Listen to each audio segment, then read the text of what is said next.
I'm going to tell you what happened earlier this week in Vegas at CES, where a lot of different electric cars and technologies got unveiled. I'm going to tell you some of the behind the scenes stories and people I've seen, the cars that I've seen. Of course, I'm going to answer all of your questions. We're going to do it here live at E4 Electric, your #1 source of what's happening now in the world of electric cars. And we're going to start right now.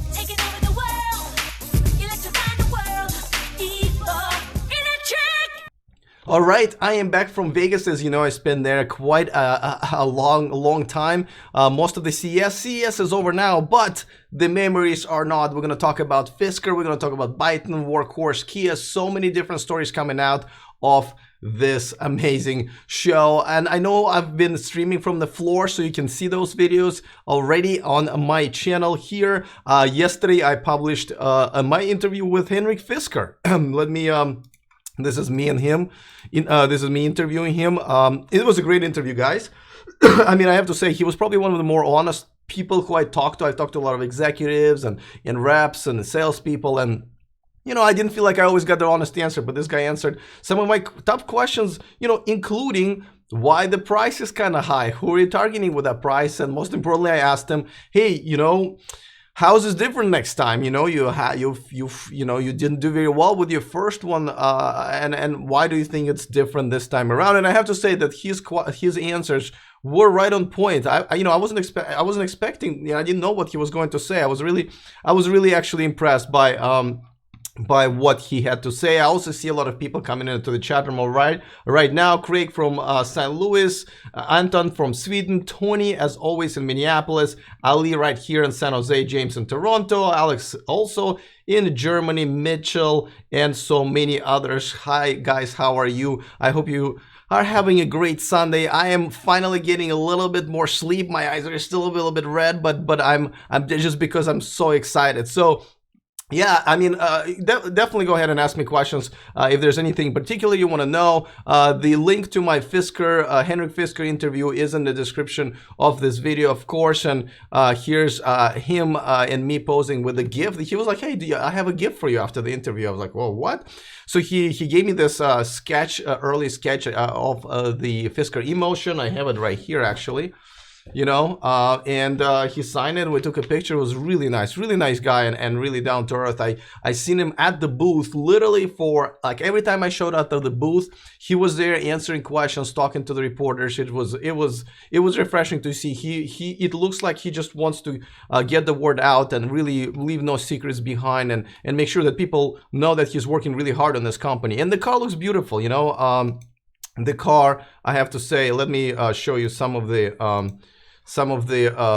footage that I got. As you can see, this is it's really hard to get the color. I think this is the closest to the color I can get, because in different light and with different lights around us, it looked different. So it looks sometimes reddish, but it kind of looked burgundy in person. Just a beautiful color. The curved screen on the back seat. I like the two-tone sort of a living room furniture type of the leather thing. The doors are weird, right? I mean, they're cool looking. I'm not really sure if they're practical, like if you park at the Safeway parking lot.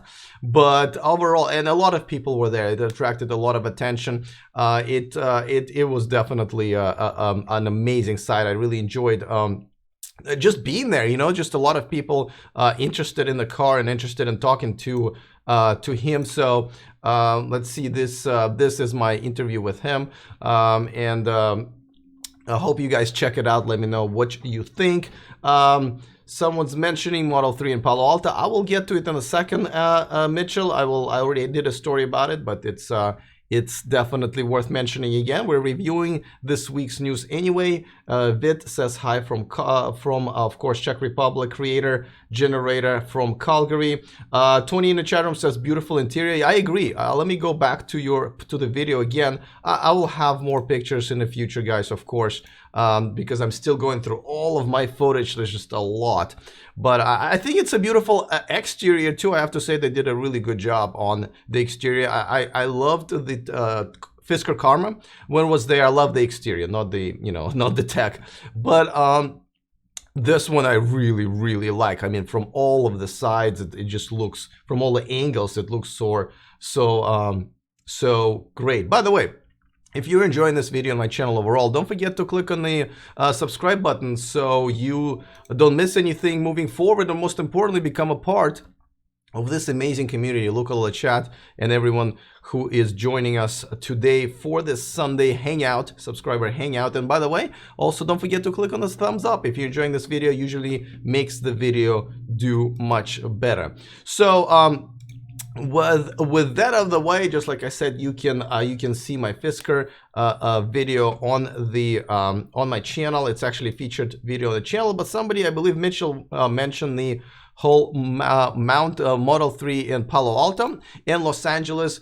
I went here earlier a couple of days ago, actually, at Model 3 Palo Alto, Tesla Palo Alto, and they're one of the 2 locations where Tesla is now starting to bring in display cars. You cannot drive them yet, but as you can see, there's a line to see this car. Like when I was there, I think it was like 15-minute wait to see the car. So if you guys are heading over there right now, make sure you free some time. It's in the Stanford Shopping Mall in here in the Bay Area, and you know, this is your first chance to see the car in person, and you can play with the display. They will give you a little tour. You can see the dimensions and the front and all of that stuff. So it's it's really going to make your decision much easier. I believe this car looks just as good in person as it does in the pictures. So, and of course, it will also avoid controversies like the one that we heard earlier this week. And I got to tell you, the more I learn about it, the more I realize that we're a little bit spoiled, guys. We, the Tesla, at least, owner community. So what happened earlier this week is that when Tesla was releasing their photographs of Model 3, what it's going to look like on the interior, it had the trimming that looked like kind of a suede kind of material, right? And everybody knew that that's what they're getting. And don't forget, you're kind of forced right now to pay for the $5,000 premium package. Now, about a week ago, those who started taking deliveries noticed the material was a little different. I'm going to show it to you right now because it's kind of hard to see. I have a full view of this as well. So this is what it looks like in close up. As you can see, it's a trimming on the side, and here's a picture that I took for the upper part of the interior. Now, one picture I did not unfortunately take is the one that on the side of the door. Now, the side of the door still have this suede kind of material. It does, you know, mixes and matches with the door. It goes very well, and I wasn't quite sure. Welcome to the chat, Jan. He says you're late. That's okay. I know it's Sunday. You know, I guess there are 2 separate kind of issues. One is people were saying, we paid $5,000 for the, you know, trim upgrade, and all we're getting this cheap material and everything. So first of all, I believe this material looks way better than a suede-like material. It doesn't look dirty when you just touch it, right? As soon as you touch the suede-like material, it just looks dirty. And with this one, it doesn't. I have to say, it's done very tastefully, and I like it. Now, I know it's a matter of taste. I'm just telling you, for my taste, I like it better. Secondly, don't forget that the premium package it's not just a trim upgrade package. There's tons of other things that you're paying for. It's from your, you know, heated seats and the automatic seats and your sound and just so many other features, like a dozen of features that you get with the premium package. They're all are much more important than the trim. So, and again, you know, it is what it is. I believe they had a supply issue and they switched to something that they thought was better, or at least as good. And again, I agree with them. So having these cars on a display that like they have started to have in Palo Alto and Los Angeles, like this one, will help obviously to have everybody check out and see whether they like it or not, or maybe they don't want to have this option right now or pay for it right now. They'll take it, you know, maybe later once their turn comes up, or they can also put their reservation on hold, which I did. That way you get notified when you actually you can tell Tesla configurator that, hey, contact me when the lease option is available, contact me when $35,000 option is available, and they will let you know, and they will keep your reservations in the queue. So that aside, the other problem I guess people had is that was a mix and match, they said, between 2 different trims, right? Between the new material and a suede type of material that's still on the doors. And I have to tell you guys, That doesn't bother me either. As a matter of fact, I think that was a great decision because the doors, they have a lot of other like leather-like trim, right? And the suede kind of material is kind of in between. And I like it that way. And don't forget, that's completely different color. So in this car, let me show you the close-up again. In this car, as you can see, the actual seats are like dark gray, I guess. And so the suede-like material is also dark gray on the doors. So that's perfectly fine. It's like the upper part of the inside of the car, like we all have, is made out of this other new material.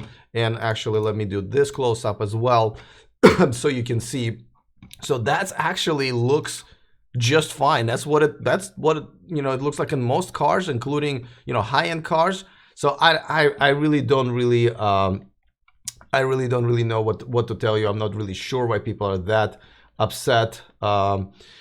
So I can see a lot of comments in the chat room about Fisker. So I'm gonna go back to that story just so we can kind of I can read some of your comments about it. Let me once again show the full video of the car, and people are asking if the doors are going to make it into production. As you can see, they're like suicide butterfly doors. And, you know, I don't know. It really is going to depend on whether or not they are still deciding on this and whether they're kind of watching what kind of clients they're trying to target. And that's one of the a lot of the questions I asked Henrik in my interview with him.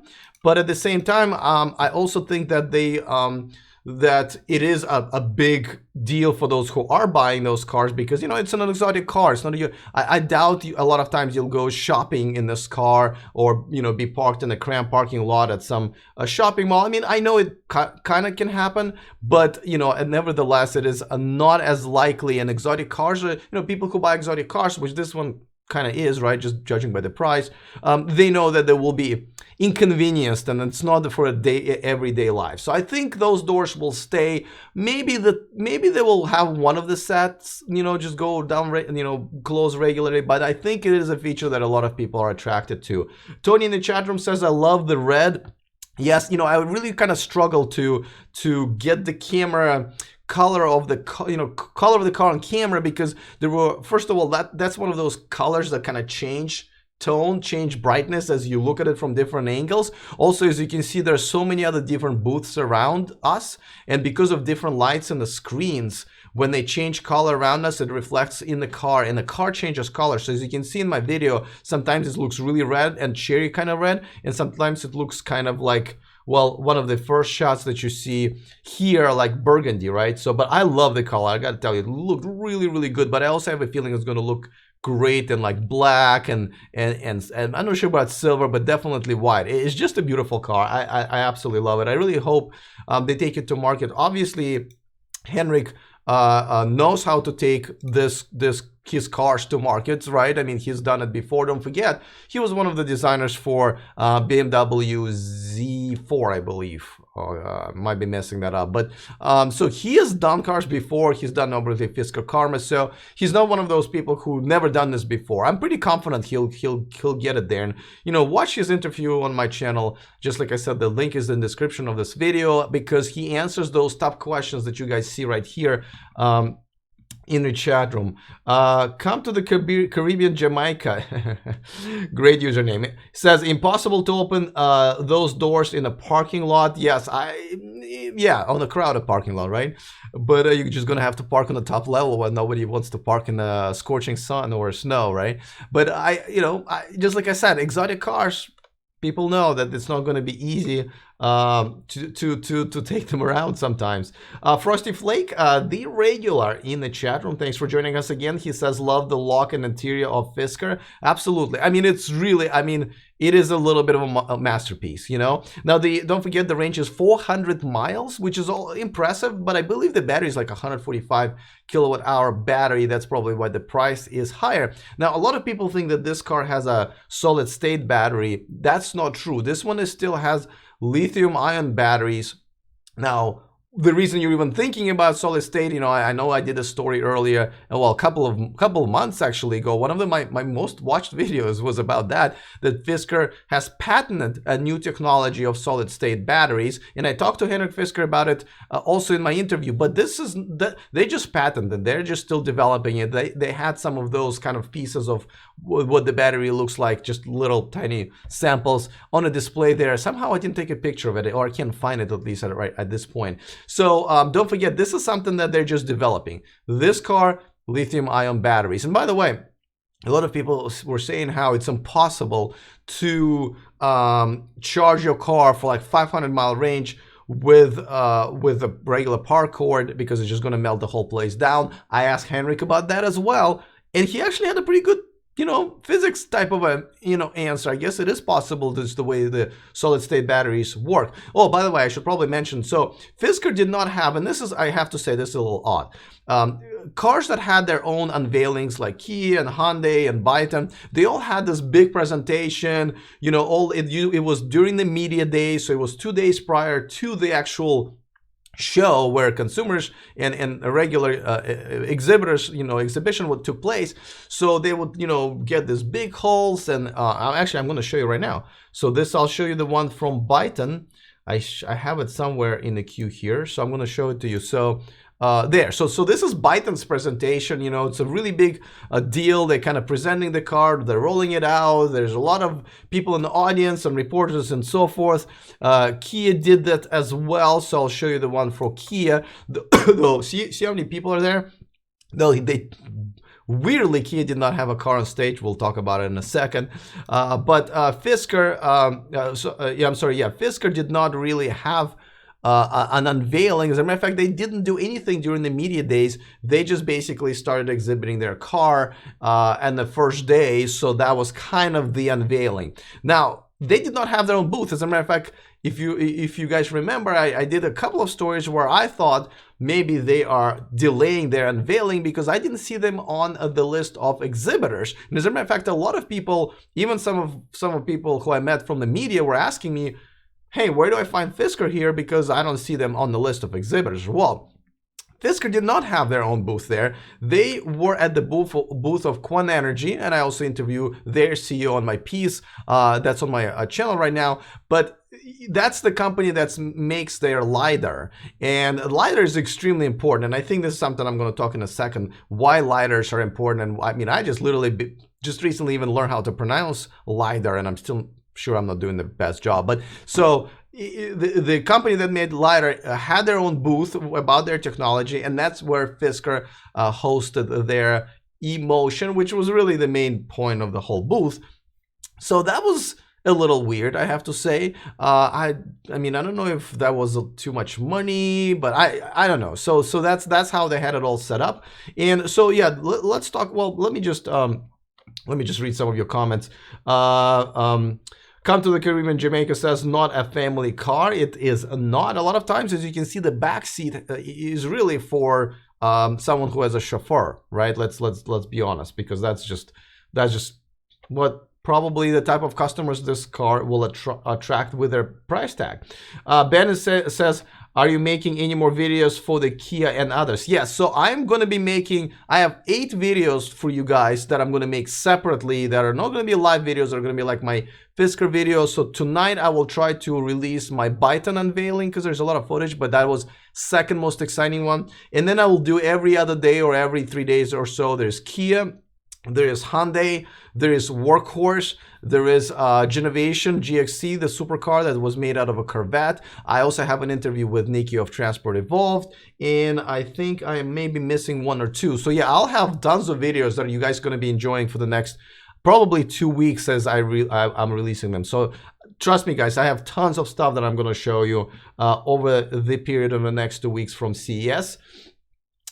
Tony says it's a really good automobile inside and out. I agree. They just need to make it to production. By the way, they're taking reservations right now. If you go to my video, there's a reservation link to that. I think it takes I know it takes $2,000 to put it down, fully refundable, and you're going to be in the queue for that car. Ben in the chat room says, will they be able to deliver by production? I think they will be. You know, if you watch the interview with Henrik, he made a good point about how, you know, back in the day, or even back in the day, even like a few years ago, if you wanted to create an electric car from scratch, you have to create every technology from scratch. But now, if you're going into this, you're not going into this alone anymore, because there are a lot of other companies like Quanergy, I gotta pronounce that right, that makes technology and a hardware for you. So they've just become your supplier or partner or both, so you don't have to make the entire car from scratch, right? The biggest problem that probably did Fisker Automotive in, and why, you know, Fisker Karma is no longer available, is because they had a supplier that was providing batteries. I believe it was called A123, and they went belly up, right? Because there weren't that many choices for the battery companies. They really didn't have that much business from all these different companies, so it was easy for them to maybe not figure things out on time, have a production issues, or just simply go out of business. And that's what the problem was. Now it is much easier. I mean, there are companies who will provide self-driving technology. And by the way, guys, so many different booths with so many different self-driving technologies. Seriously, it was ridiculous. It was so many of them. So that's really happening. So you can pick and choose from those. There are battery companies now, including LG. That LG is particularly providing a battery for this car, and I believe they're providing it for Nissan Leaf. I mean, there are suppliers, so you don't have to do everything on your own, and you're not relying on, you know, something that can go down in just seconds if something goes wrong. These are now established companies. They can be your partners. They can be your suppliers, like Quanergy for Fisker. So it is much easier to take it to the production. So I believe that they will do that. Anton in the chat room says, I bet solid state won't be replacing fluid electrolyte batteries for over 10 years. You know, with the technology, you can never predict. Technology moves so much faster. Think about it. 6 years ago, basically before Model S, will be none of us talking about this. There would be nothing to talk about. We would just sit around and look at the ugly Nissan Leaf, and you know, and that's all we had.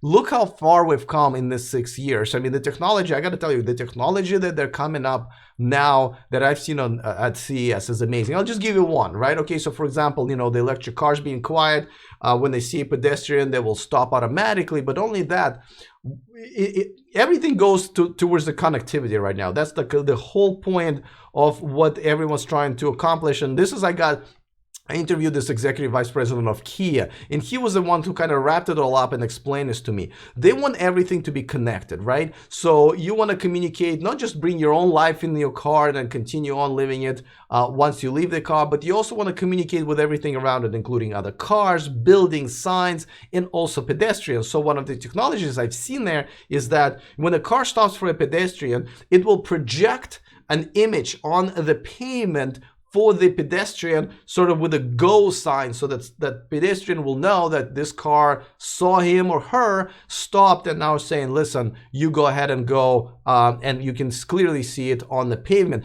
Just that kind of technology that's out there, it's just really, really exciting. So what I'm saying is, Anton, to answer your question, is that technology is moving really quickly, and I think that solid state battery, if they do it right, can be here much faster than you think, and replacing lithium-ion batteries much faster. Flynn567 is asking how my day is going. It's much better because I'm getting a little more sleep, because when I was in Vegas at CES, I was getting like 4 or 5 hours of sleep. As you can see, my eyes are a little bit less red today, but thank you for asking. I hope your Sunday is going well as well. How big was Kia Niro? Ask Silver GT. You know, pretty decent size. I'll show you a picture and a video just in a second, because we got to talk about Kia, guys. We're talking about the flashy stuff right now, but the real stuff was about Kia. So stick around just for a little bit. Rob Carr says Tesla is much better vehicle. Hi from Australia. Hi Rob, how are you? Yeah, I mean, you know, it depends. You know, this Fisker makes it to the market and Tesla doesn't do much progress, maybe the Fisker will be a better vehicle. But of course, then we're talking about the price and infrastructure and so forth. I think Tesla will be a better vehicle for a while, simply because of their supercharging network. It may not even be about the car. I believe that's their #1 value, their supercharger network, as amazing as their cars are, okay? Mohammed Navid in the chat room says, why is there no hint as yet from Tesla regarding battery innovation? We're seriously waiting and expecting something remarkable from Tesla regarding battery innovation, specifically solid state battery. Well, let me remind you, please, of this. What do you mean better? they just unveiled a 620-mile range for the next generation Roadster, and I think they also in a semi truck the battery range with the load was pretty impressive if you ask me. So I think those are really big deal. If you know that for Tesla now, they may not be saying that what kind of a battery it is, and probably not solid state. It's just probably a much better advance of the lithium ion technology, but they're working on it and it's impressive. So I think you're asking maybe for a little too much, because they just did a lot, I believe. Norman in the chat room says Byton appears to have their act together as compared to Fisker. Byton actually has a factory location, a very good start to be taken seriously. Well, okay, so no. So Fisker actually has a production facility, and don't forget, Henrik Fisker has the knowledge and has done this already before, brought the car to production. And don't forget, they don't have to produce this Fisker emotion in large quantities simply because it is an exotic car, it's high priced, so they just need to have it out there and performing well, so they don't have to do it. Now with Byton, now that's a whole different story, because they actually do need to produce that car in large quantities. It's going to be big demand. It's starting at 45,000, and they don't have a factory. They have a location for that factory that they're saying they're building, but don't forget, Byton only has so far $310 million invested in their company. That's nowhere near enough what it takes to build a factory even in China. So they're definitely looking for the second round of financing, and I would say unless it's 500 million, which is $500 million, they will have a really hard time. So if you ask me, Norman, I believe that Fisker has a better not only history but also better position themselves with just a low volume production and a know-how, and just Henrik himself to bring that car to market rather than Byton has, at least at this point, because they still have to get a second round financing, and then they will be building that factory for real. Let's see. There's some things about Kia that I'll get to in a second. Red Jelly Bean 9797 asking, did CES have anything on charging networks? You know what, they did, but none of it was anything that you haven't, none of it was innovation. It was basically home charging, and I think ChargePoint was there, and they were demonstrating their level 3 charging stations, but it was mainly like gearing towards like maybe charging stations like the commercial level. So, but I have to, as far as charging networks, that will be for us like level 3 for people who don't have Teslas. Well, for us, for people who don't have Teslas, nothing. You know, and again, there were some disappointing things at the CES, and this was one of them. So thanks for bringing it up. I just have nothing to cover there. I don't have anything to tell you except for no, there's not much innovation, at least that was showcased at CES. So that kind of sucked. Ben says you have the best coverage of CES 2018. I appreciate it, and you know, I try to do as much as possible. As you can see, I streamed every day from CES to bring all of this to you guys live, so you can kind of, even it wasn't the best quality video because I was doing it off of my cell phone, just so you guys could kind of be there with me. I did the preview, and now I'm rolling out the videos that are uploaded separately. They're not live videos with my interviews and just close-up of the cars, and of course I can't stop talking about it. And as a matter of fact, this entire stream today is about that. So I think I really appreciate it. I have to say the only other electric car reporter there was Nikki from Transport Involved. And let's see. This is her actually and her crew interviewing me after Toyota's presentation. It was great. I mean, this was great meeting her for the first time. I watched her show, by the way. If you don't, she has a channel also about electric cars. She covers a lot of stuff. She does go on different locations, and the link to her channel is also in the description of this video. Definitely check it out. It was fun hanging out with her crew. I mean, these guys are just awesome. This is us talking about Toyota for her channel, but my collab with her, she was kind enough to answer a lot of questions from me. As you can see, we're still hanging out at the Quant Energy booth next to the Fisker car. This is us talking about just kind of her opinion about what happened at CES, what she thought about unveilings and all these cars. And I have to tell you, she has a very unique opinion about a lot of things, because she is outside of our Tesla bubble, okay? Because I believe, I'm a Tesla owner, my Facebook community is all about Tesla, and I think a lot of my viewers are also Tesla owners. She has a different view, right? She does not necessarily, and again, I don't want to put words in her mouth. You'll watch the interview. I think she lives in more of a real world, right, where people can't just drive $100,000 cars everywhere. They have to have different solutions. Like, she drives a Chevy Bolt. She had a Nissan Leaf. She talks about, I don't want to say alternatives, but what the industry has to offer for people who don't have $100,000 but want to have an electric car, because that has its own challenges, and she covers them really well. I mean, for example, it was her who I got an idea about, hey, when people are asking, how can I get an electric car under $10,000? And usually people say, well, you can't. Well, her idea was that you can actually buy a used Nissan Leaf with completely crapped out battery, right? Go to Nissan that will replace that battery for only like $4,000, and you can buy the junky Leaf, the nice Leaf with a junky battery for like 3 or 4. So there's your $8,000 pretty much brand new Nissan Leaf with a 80 mile range. Right there. So she has a really interesting perspective about it. So I'm looking forward to posting this interview. We talked for a while, as you can see, for you guys to check out. And by the way, when they interviewed me, it was about after the Toyota presentation, which you can see right here, and it was really disappointing. This was the Akira Toyoda, I believe he's a CEO right now of Toyota, and they really didn't come up with much. Really, their display. I thought I had some pictures of their display, but maybe I don't. Oh yeah, here. This is their booth, and it's probably one of those beautiful booths that I have. As you can see, I'm admiring one of their cars. Here's another one. But these are all concept. These are all toy cars, and they've had them at their previous show anyway. They haven't really made much progress, but this thing that they rolled out of there was essentially a food truck that's autonomous. They partnered with Amazon, so it's not going to be just food. It will be like whatever stuff, but it will drive around at events, and I believe they're going to launch it at the Olympic Games. I'm going to drive around events. You can buy it as kind of an unmanned, kind of a self-driving thing, which is cool. But, from Toyota, I'm still waiting for, something exciting, and they haven't come up with. So that was a little bit of, that was a bit disappointing. So that's unfortunate. So, all right, let me catch up with some of the comments. Jan says, Alex, Hyundai has factory in Czechia, Kia has factory in Slovakia, and LG Chem is building battery factory in Poland. Yeah, as a matter of fact, Europe has been getting more and more of those factories where electric cars are made, which kind of makes sense, I think. In Russia, no, Russia is not getting one yet. But yeah, absolutely, Europe is definitely becoming a hot spot for manufacturers to bring their factories there. I believe Tesla is building one as well. So let's see. Ooh, I just lost all of my, I just lost my queue. Sorry, let me just catch up. Wow, you guys have typed a lot.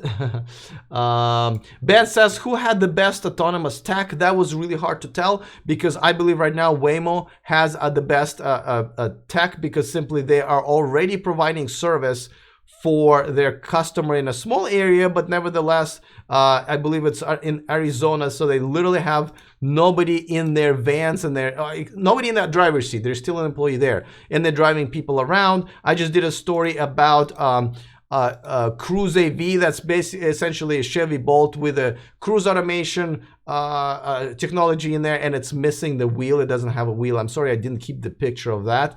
But so that's but none of it was presented at CES. What was presented at CES is we could take lift rides in retrofitted BMWs that were driverless. I didn't do that just because it was raining, and then I had so many different things to cover.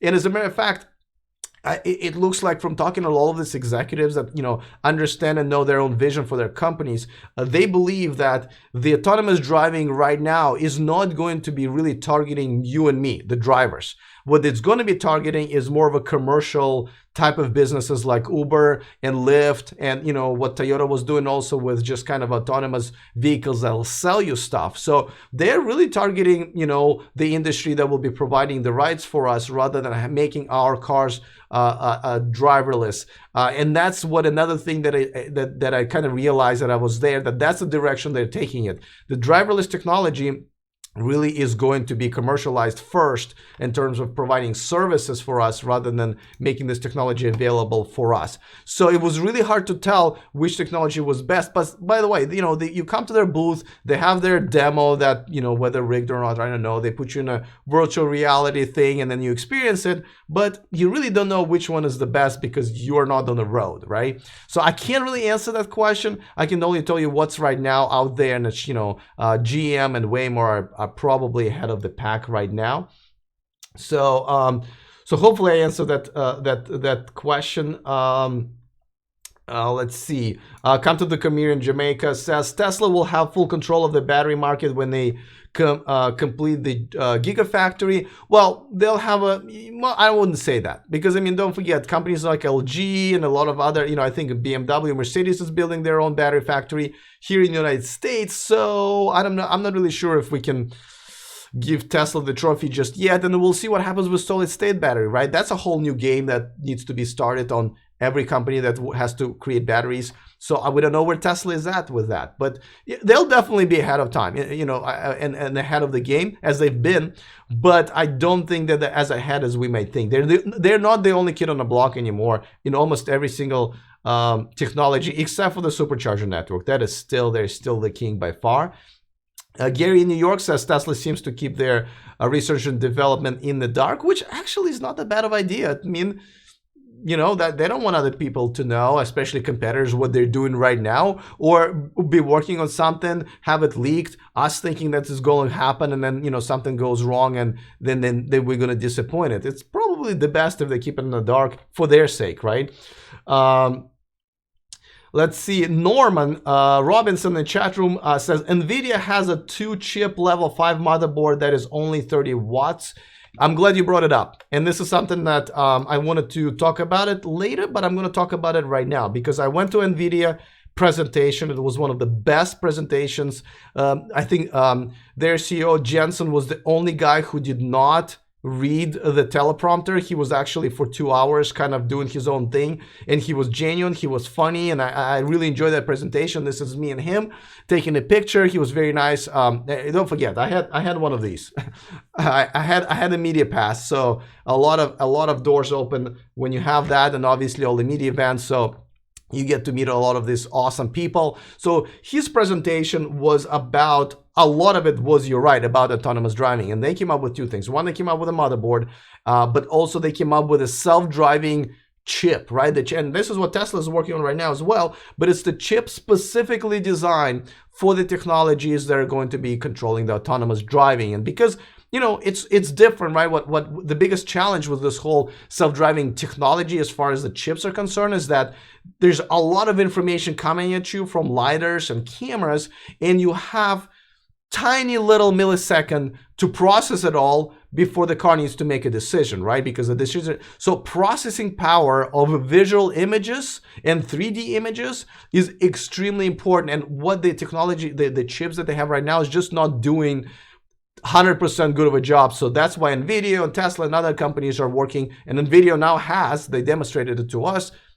the chip specifically designed for the self-driving technology. And by the way, let me go back and talk about a LiDAR, just in case you guys, you don't know. LiDARs is the future of self-driving, not the cameras. Because don't forget, cameras are only as good as our eyes, which is, well, actually, I shouldn't even say that. Cameras are two-dimensional, right? It's hard to tell the distance when you're looking at the picture, and especially for the computer to tell the distance. If it's dark or it's raining, it is really hard or impossible to tell what's going on. So as you can see in my interview with the CEO of Quanergy, he explains that, listen, you can be under the bridge at the distance in the dark, in literally in the pitch black dark, where the cameras will just not see you, right? And the eye will not see you. But the LiDAR that just basically bounces, you know, waves off of you can literally see how many fingers you have and how you're moving your fingers, and you can be 100 feet away from it, right? So the LiDAR, it creates like kind of a 3D image of whatever it is, regardless of what visually is available. And that's the way you want to read everything around you, because then the weather condition and the lighting conditions don't matter, and you get a 3D image, not a 2D image that you would get from the cameras. Now, what they get from the cameras is color. That's still very important, right? When we're talking about the color of the signs or color of the traffic lights and so forth, so they're still going to be getting it from cameras. But as far as imagery is concerned, that has to be done in 3D, and so LiDAR is extremely important. And NVIDIA is I mean, they're presenting so many different, as a matter of fact, half of their presentation, if not more than that, was all dedicated to their hardware and the software that they're developing for self-driving technology. And don't forget, this is CES. CES is for all electronics, so NVIDIA could have been talking about all kinds of stuff. Gaming, they've talked more. Let's stop here for a second, let me tell you, and just think about what I'm just about to say. NVIDIA spent more time talking about self-driving technology at CES than they spent on gaming.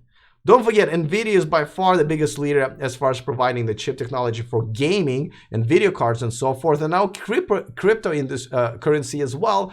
And they just did not talk about it as much as they talk about self-driving technology. That just shows you how huge this whole electric car / self-driving technology and the space is going to be. And we guys are all ahead of everybody else because people don't know about this yet.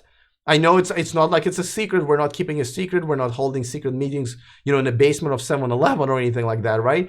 But people don't know about this, and we're the first ones to kind of be on the edge of this technology, and this technology is here. And the NVIDIA presentation was great, and they also had the best catering, I have to admit.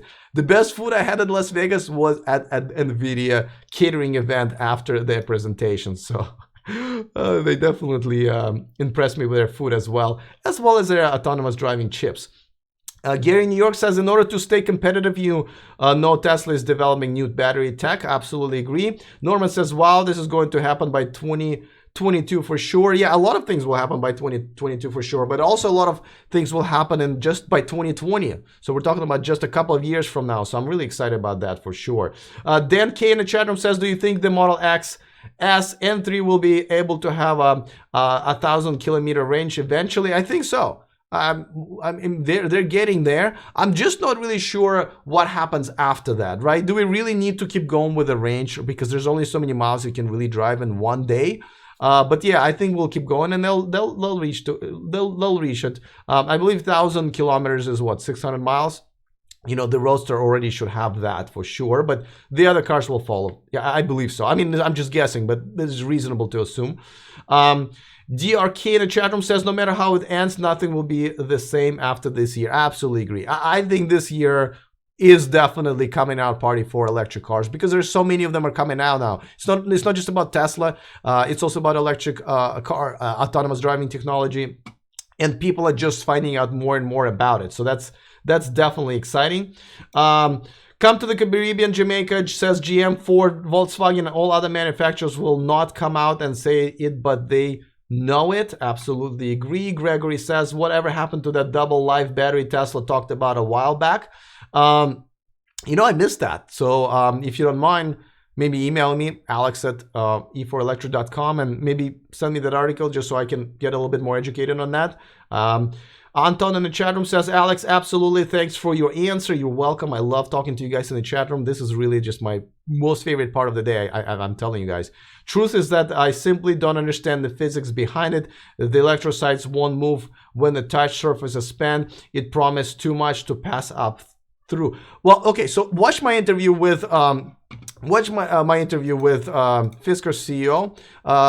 He explains why the solid state batteries are actually why they're better in every single way. I mean, first of all, they can take much, they can still operate in cold and the heat much better than lithium ion. They don't have as much resistance to electricity, so they don't get hot very easily. They are lighter. I mean, there's just a lot. So watch that interview, and you can just do obviously Google things around. But lithium ion batteries, you know, they're heavy. They take, you know, the weather affects them. You know, but in cold weather, as you know, all batteries don't operate very well, even the small ones like this, right? So there's a lot of positive things that are happening if the solid state batteries make it to the market. Ben asks, did Faraday Future have a booth? No, they did not. Though I've heard they were filming a commercial At the same time, and I believe in another state, or like, you know, so they were filming a commercial during CES or some sort of a video thing. I heard it from like inside source. I don't want to tell you anything more about it, but they were not there, which is kind of weird, you know. I feel like to keep at least some legit. I mean, I know it looks like they're getting funding, but just to keep our hopes up, they really should have been there. I agree, but they were not. Neither did BMW. BMW did not have their own booth on the main floor either, on the main automotive floor. Tom in the chat room, Tom Dean says, I wish Tesla would team up with someone. The demand is high and production can't keep up. I don't like how Tesla is trying to go into this alone. This was also part of my interview with Fisker CEO, with Henrik Fisker, and I agree. You know, Tesla, it looks like they're taking Apple's route, right? Because Apple wants to do everything on their own. Of course, the disadvantages is that you have to do everything by yourself, very little margin for error, but at the same time, what you get is, you know, an environment and a system that you control. Your software works with your hardware perfectly. You control your own supply chain management and all that stuff. So there's some benefits, and obviously for customers as well, because, you know, they're simply, my chair keeps sliding down. But definitely for customers, they also can, you know, whatever they buy from this company is all working together. Of course, you're going to have to pay more for that, where other companies like already Fisker is relying, you know, like Quen Energy for radar, LG for their batteries, and if they ever, you know, something goes wrong, they can change the supplier technically. So I agree, but you know, it's different business strategy, and you know, Apple has done very well with theirs, so Tesla is kind of following there in the footsteps. I don't like it as a customer, but it definitely makes sense for the company and some of their more hardcore followers. So that does make sense. Let's see, where am I? I'll come to the community in Jamaica. It says technology is good, but you have to have the production factory, and if they all have to buy the battery, then they will have a problem. Well, just like I said, Fisker does have a production facility. It doesn't have to be big because they're not going to be producing at high volumes. Farther Future does not, Lucid does not, and Byton does not, but Byton at least is starting on theirs as we speak. But at the same time, I actually, just like I mentioned just a second ago, I think when you have a supplier that's providing you with something, if something goes wrong there, well, first of all, you know, companies like LG, Panasonic, by the way, Tesla has partnered with Panasonic, obviously, for their batteries. You are relying on their know-how and their industry experience, so you don't have to kind of have yours. And Fisker is relying on LG. And if you ever have to change suppliers, there will be other ones that can take the place of the previous one, and you are not out of business like Fisker was because of the A123 battery company going out of business, and they had no supplier for their batteries. Silver GT in the chat room. I know, guys, I'm really behind on your comments. Says, E for electric, any word on when Tesla will show the Model Y? Well, we just covered it, I think, yesterday. I believe because Kia Niro, which we really need to get to very soon, Kia Niro has announced their SUV. It's going to be in production this year. You can buy the 238-mile range SUV, which is really good looking, by the way. If you haven't seen it yet, here it is. And it's happening, and I think that will force Tesla to unveil their Model Y, because they wouldn't want customers to kind of just jumping and buying Kia Niro EV without even having a chance to present what the Model Y would look like, and at least the timeline, at least grab their reservation deposit. So I believe that might just happen in the next half a year, because that's technically their next unveiling, right? There's a Tesla pickup truck that we're waiting on, but Elon already said that it's going to be after Model Y. So really, Model Y is the next unveiling. And don't forget, unveiling doesn't have to be we're in production tomorrow like they did with even with Model 3, they kind of did too, right?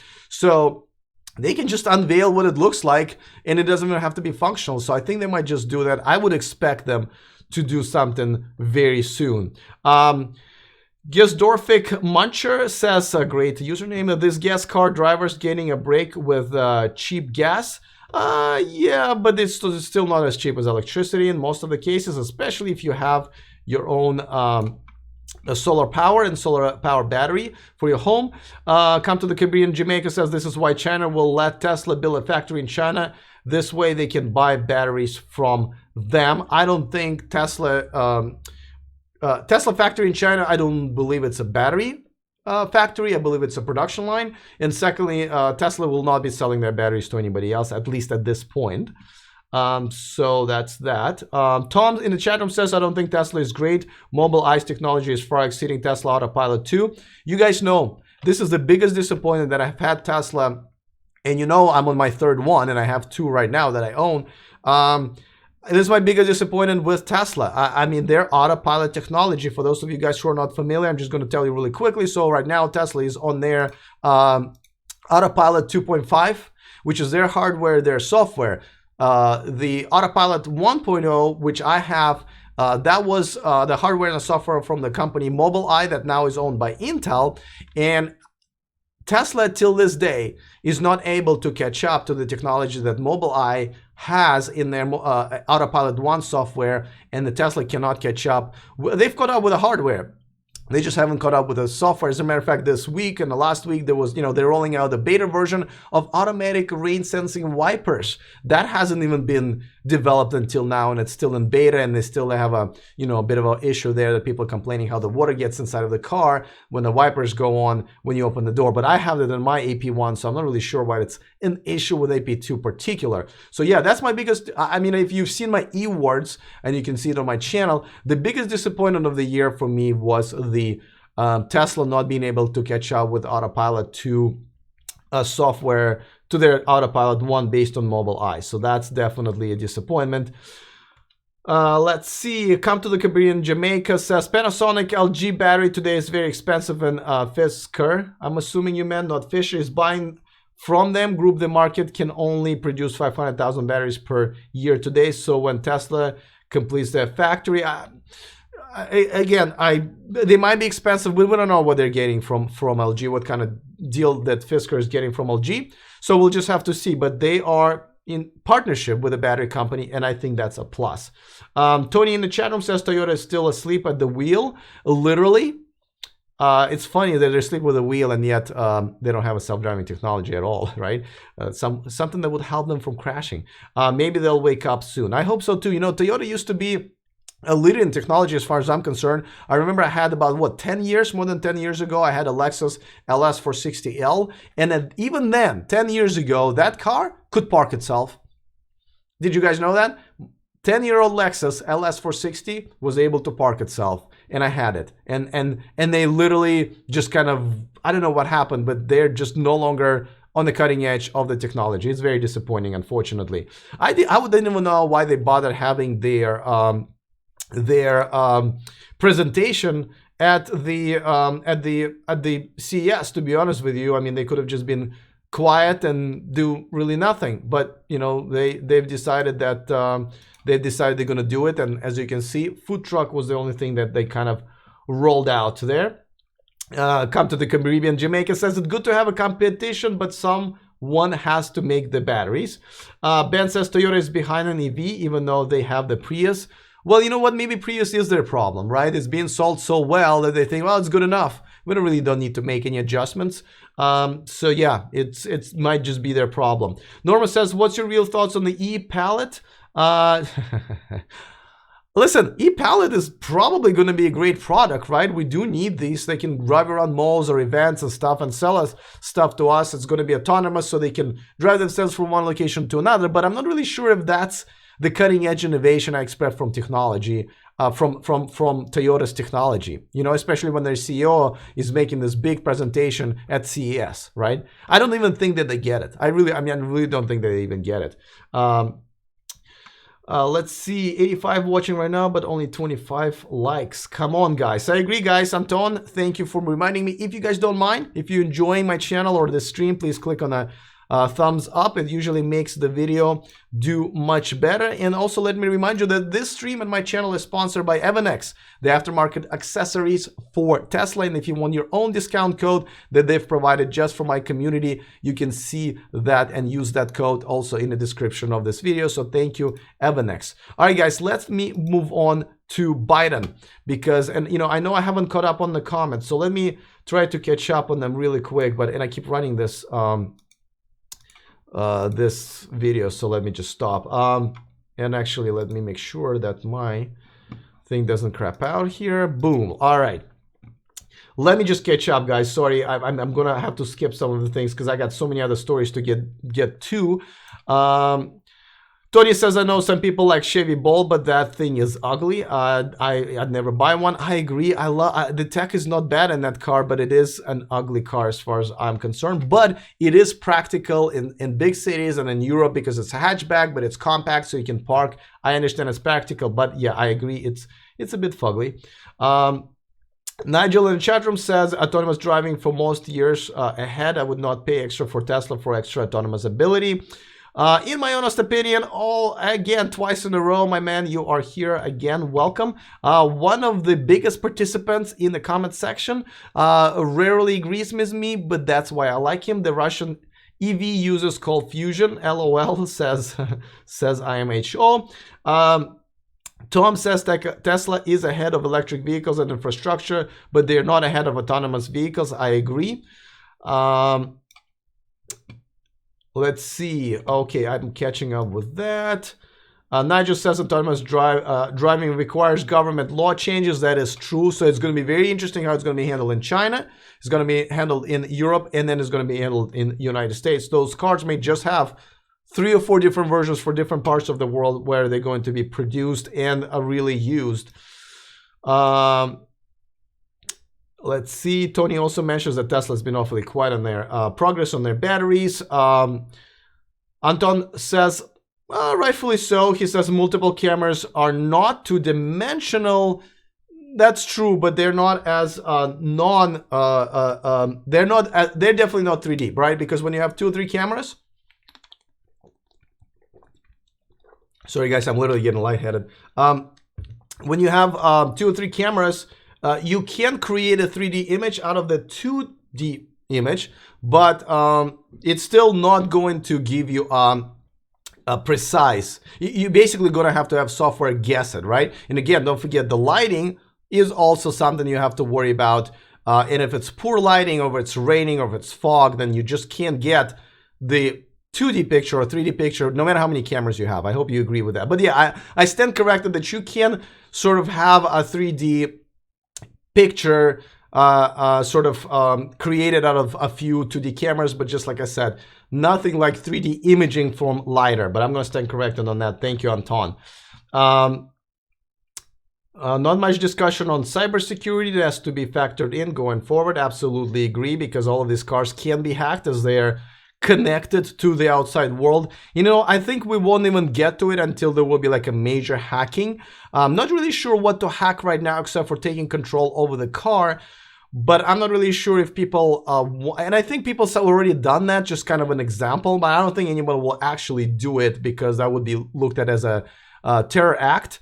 And so I don't think any hacker would do it unless it's a terrorist network. So I'm hoping that it won't happen, but it is something we definitely need to be looking forward to. And as soon as I said that, I probably realized this video is not going to be monetized by YouTube, which is okay, I guess. Nigel in chat room says, I want an EV to charge quickly, go further, be more cheaper. Everybody wants that from everything, including their phones. So yes.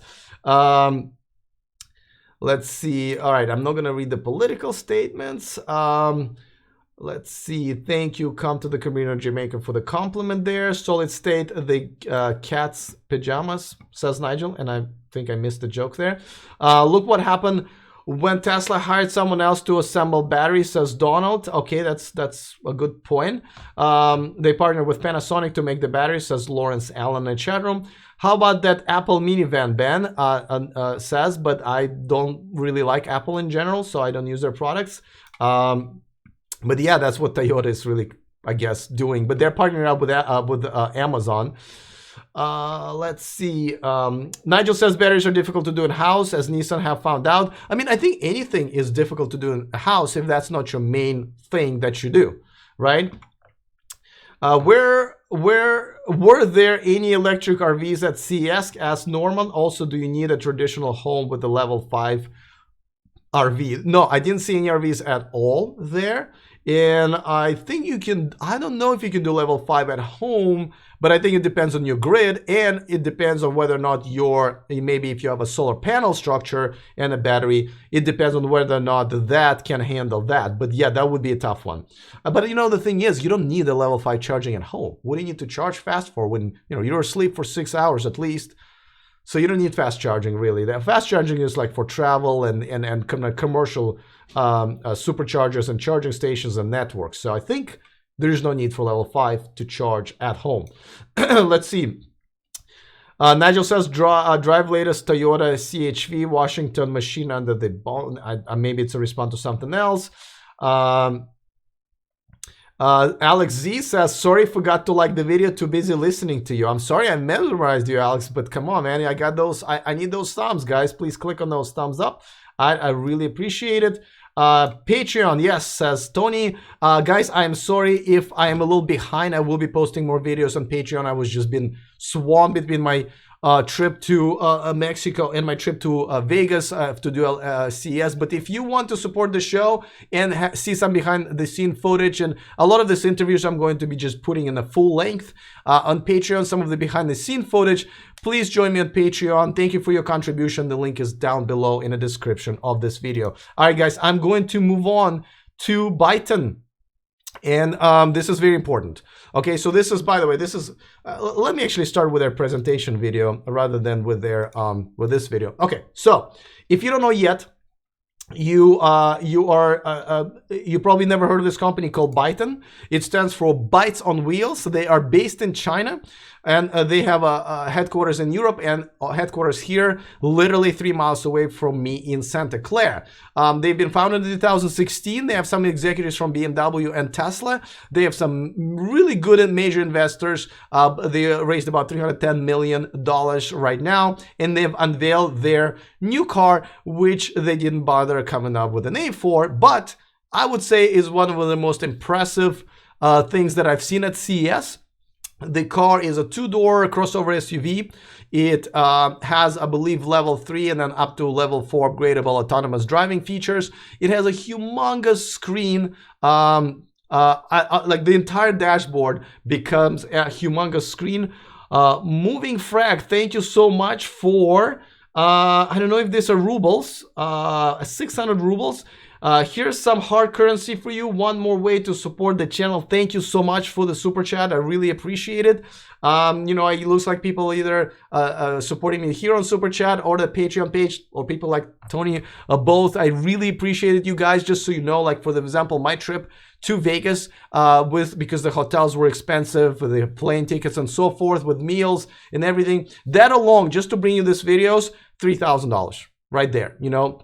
So, and a bunch of my tech broke, so I'm gonna have to buy a new microphone and a lot of other things. So this is not cheap, and I really appreciate you guys supporting my channel and letting me stay on the air. And I'm gonna go on with Byton. Now, this car has about a little over 300 miles in range, which is impressive. The entire dashboard is a flat screen monitor. They also have one on the wheel. Now, the flat screen monitor on the front, and I'm going to show you some footage of me. Well, first of all, let me also show you. Yeah, so this is me. As you can see, there's a monitor right there in the middle. The wheel rotates. You can go left and right, obviously, independent of the screen. The screen is fixed there. And by the way, we did ask him about the airbag, and the airbag will come out from underneath the screen. They figured that out. And this, see how I touched the screen up front in front of me? You can do that. But now, as the guy is demonstrating, as you can see, he's doing it with the gesture control. There are 3 cameras there, and with his finger, he really, the cameras are tracking him. And so right now, he's operating that screen with his finger. You can point wherever you want. You do this for basically the same thing as a click on a mouse. I guess they say that this means okay. So you do that. See, he just did that. And basically, you operate the entire screen that way. As you can see, our seats are rotated in, so the people on the back can see better, and we can kind of face each other, because, you know, if your car is driving itself, that's definitely a cool thing to, you know, something you can do. The reason you cannot rotate it more than 10 degrees is because the airbags, right? You don't want to rotate it like 30 degrees or even 90 degrees, and if something happens and the airbags are hitting you in the wrong places and might actually kill you or hurt you more than they really should help you in the accident. So a lot of people are commenting saying Byton is vaporware, Byton beats the Jag, Byton BMW. Anyway, not really sure Byton is BMW. Anton, please clarify that. You're definitely showing us the love, Alex. Thank you for all you do. No, thank you, Tony, and everybody in the chat room, those who are supporting the channel. Okay, so yeah, so Byton. So I gotta tell you, one of the most impressive cars. Absolutely loved it. I like the way it looks. Don't love it. It looks kind of a Faraday Future, which is, you know, got mixed reviews. But the tech inside is absolutely amazing. And by the way, when you get to the car, it actually recognizes your face like the latest iPhone, and unlocks the car based on your face rather than the fob or a fingerprint or whatever. So I thought it was really cool too. This is me browsing the stage. Actually, I think my girlfriend took this video. This is basically everyone kind of climbed on stage. This is media only event as well. After the presentation, doing the interviews and stuff like that. I did a live feed as this was happening, so you can go back on my channel and find that as well. So so they had a pink, gray, and the white one. I like the white one the most. So yeah, so these guys are actually impressive. They have good leadership. They have experienced leadership. The cars here, they have a lot of tech. They need a second round of financing in order to get their factory going, but it seems like they're going to be building it in China, producing the cars in China first, and then moving to US and European market. And by the way, the car will start at $45,000, which I think is very impressive. And I think there will be a line out the door to get these cars if they can bring it to the market. This is their display, which is pretty much in the middle of the entire floor. So as you can see, this is, I'm looking at some of the cameras that are built into the door, side of the door. I like the back end as well. So it's very modern. I'm sure that some of those things will change, but definitely this is something that is very futuristic, and a lot of technologies I was really interested in, and definitely enjoyed doing when they did a demo for me. By the way, I think they're only done a handful of demos. I was very lucky to be able to schedule a demo and have a, you know, what I think is a good relationship with them. They've been nothing but great to me, and I'm looking forward to kind of keeping up with them, especially because they're neighbors. I'm definitely looking forward to what happens to them next, and I really hope. Nigel says 45,000 American dollars plus 10,000 for mirrors. Yes, as you can see, they don't have mirrors, they have cameras on the side. Actually, I've seen a lot of prototypes and concept cars where the mirrors are not there, it's just cameras on the side. That's where the whole industry is going anyway, it's not that hard to do, but it is something that we need to get through regulation, obviously, first.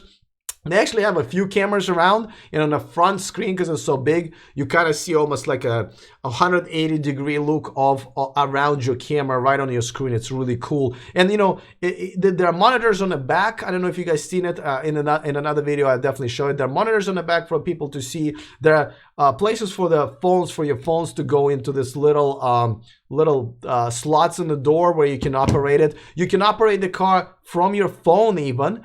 There has to be like a main admin operator, but everybody can operate this car and maybe put whatever they want to watch on full Netflix while the car's moving on their screens and so forth. It's just very impressive tech. Super nice guys. Though they have a separate guy who is a CEO and a separate guy who is a president. They're in the car right now as you're watching that footage again. I gotta tell you, it's the conference, the press conference that they had, also pretty honest and pretty humbled, right? I think they're really pretty humbled about it. So I really enjoyed meeting them and talking to them, and I can't wait what happens next to them. Okay, guys, let's move on to something really important. Now, we talked about all this flashy stuff, and obviously Fisker and Byton took over the presentation and probably were the most impressive booths and so forth. I will answer this question really quick in the chat room. Cameron Harper says Tesla needs to bring leather seat option back. I see a lot of comments like that. I'm not really sure why, guys. What is it about leather that like really you must have? I thought that their alternative, which is vegan, is just as good. Feels soft. I mean, I don't know how about the longevity of that product, but I mean, I'm assuming is just as good, and the one that's really super white, you can never get dirty. I enjoy that. So maybe you can explain to me what is it about the leather that you really like. But just so you know, just the general concept is that, you know, electric cars are supposed to promote green technology and environment, and killing animals for their skin is not part of that. So that's the thing behind it. Let's see, Generam says, pardon the pun, but Byton looks like a bite from the EV world. I don't know if that's a movie you're referring to. Maybe I'm a little bit behind, but that just totally went over my head. Nigel asks, how big is the battery in Byton and the dimension of the car? The car is really not that big. I don't know the dimension right now in inches. And I forgot the battery. You know, it's just something to Google, but I forgot. I don't want to lie. I think it's 83, but I don't want to tell you something that's out there. You can just Google, and I forgot. Sorry about that.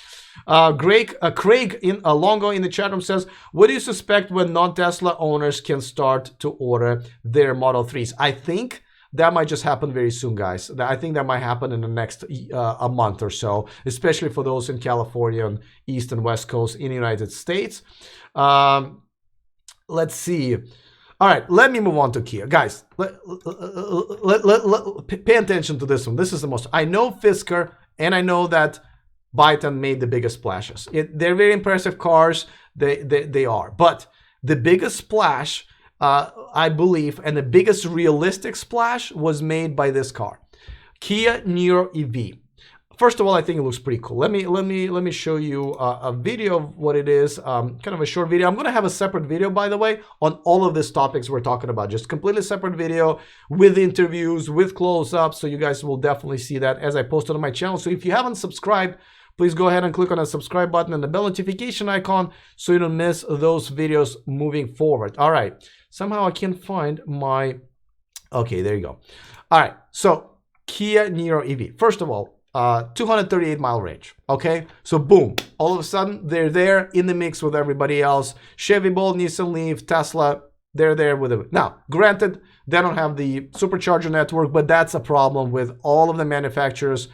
Tesla has that cornered. It is the best feature pretty much for the brand of Tesla. So let's get that out of the way. But as far as the alternative electric car is concerned, this is a major player. I'll tell you why. First of all, SUV, compact SUV, especially not that small. Doubt those wheels will make it to the market, at least in regionally. They're pretty cool, I think. But the car looks good. It has there has all the tech that they didn't need to figure out.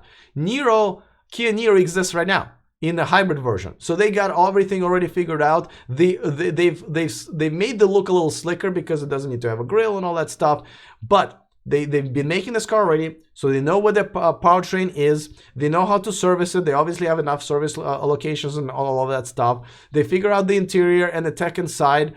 They just a matter of them figuring out the battery, which they have, putting it in the car, and off they go. The production starts this year. The car is going to be on sale this year. The price is expected to be under $40,000.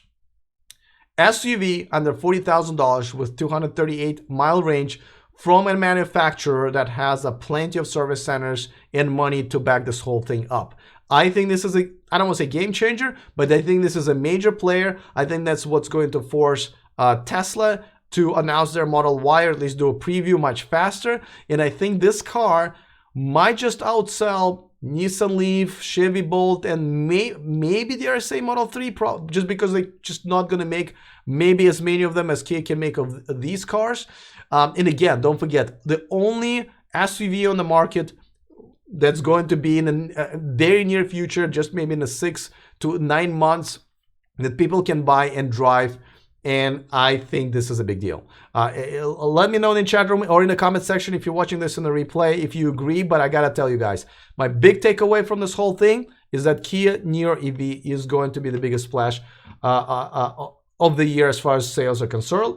Tony says, not really much of a Kia fan, but I have to say their new EV looks great. Love the wheels. Absolutely agree with you, Tony. Okay, people are saying that the 95 kilowatt hour. Thank you, Anton, and a few other people, for the Byton car. So I was a little bit off.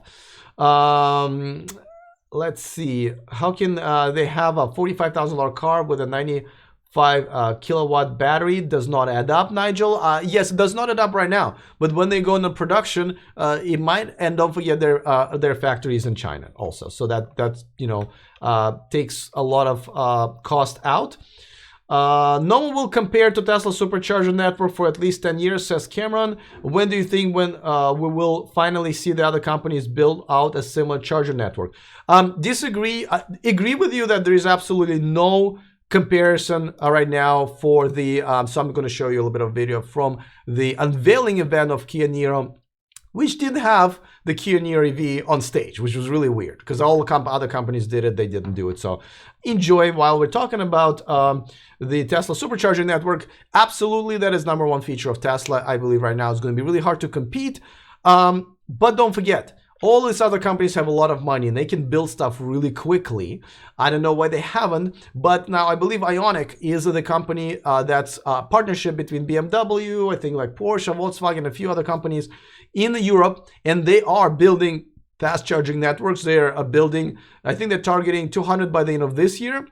They should have already 50 right now, and they're targeting 400 in Europe by the end of 2020. Not a huge amount, but big enough to make a difference. So I think that's what's going to happen. All these companies are going to partner up. They're going to invest into these networks that can be built really quickly. You know, the tech is there. It's not like charging stations are, you know, really hard to figure out how to make them. A lot of these cars already have the level 3 charging, like Nissan Leaf and Chevy Bolt and so forth. So this can happen quite fast. I say in the next 2 or 3 years, you will probably something already. And in Europe, definitely Ioniq will be at least one of them. And, you know, Shell has just bought a company, one of the big major players in Europe that makes electric car stations, charging stations, and they're incorporating those charging stations into their gas stations. So things are moving pretty quickly, especially when you put money into it. But yeah, right now, no one can beat Tesla. In my honest opinion, in the chat room says, maybe Kia will rebuild its reputation by making good EVs. South Korea is doing great in electronic stuff. Absolutely agree with you. You know, it's definitely a chance for them to do so. I gotta tell you, they just turned me around as I was watching this, as I was there, and I'm like, oh my god, I think Kia just made themselves one of the major players in this whole thing, you know. So yeah, I mean, absolutely. Nigel in the chat room says, Kia and Hyundai join at the hip. Love the Ioniq. You're a correct game changer in the US. Jag is too expensive, Tesla is too expensive, great range on Ioniq. Nigel, Tesla Model 3 is not too expensive. Actually, it's a little bit cheaper than Kia is probably going to be. Let me dedicate just a little bit of time to Hyundai. I was really just going to talk to them at the end. But Hyundai has unveiled their, and this is their unveiling event, car. It's called Hyundai Nexo. But it is a hydrogen fuel cell car, 370-mile range, but it's a hydrogen fuel cell car. I mean, I know some people like the technology, but the problem is refueling. You can't really do it at home. And also, there's just no infrastructure. They are only going to be selling it in California. And even in California, we have like, I think like 50 refuel stations. I mean, Toyota has a Mirai already here and it's not doing very well. I know in Europe and Japan, they have a better infrastructure for that, but it is not, it just seems that the technology that has been chosen by the consumers and the industry is lithium ion, or at least batteries to power the electric cars. So this is puzzling. You know, I did bring it up to Kia's executive vice president when I interviewed him, and he said that really this is kind of hoping, and they're trying to hope that governments will build out the infrastructure rather than private companies, and I just don't think it's going to happen, at least here in the United States. Diego Almora in the chat room says they need a longer range Kia Soul EV for 2019. Yeah, it really more than double the range of Kia Soul EV. So definitely a huge step. Ben Pena in the chat room says Kia has an awesome design language.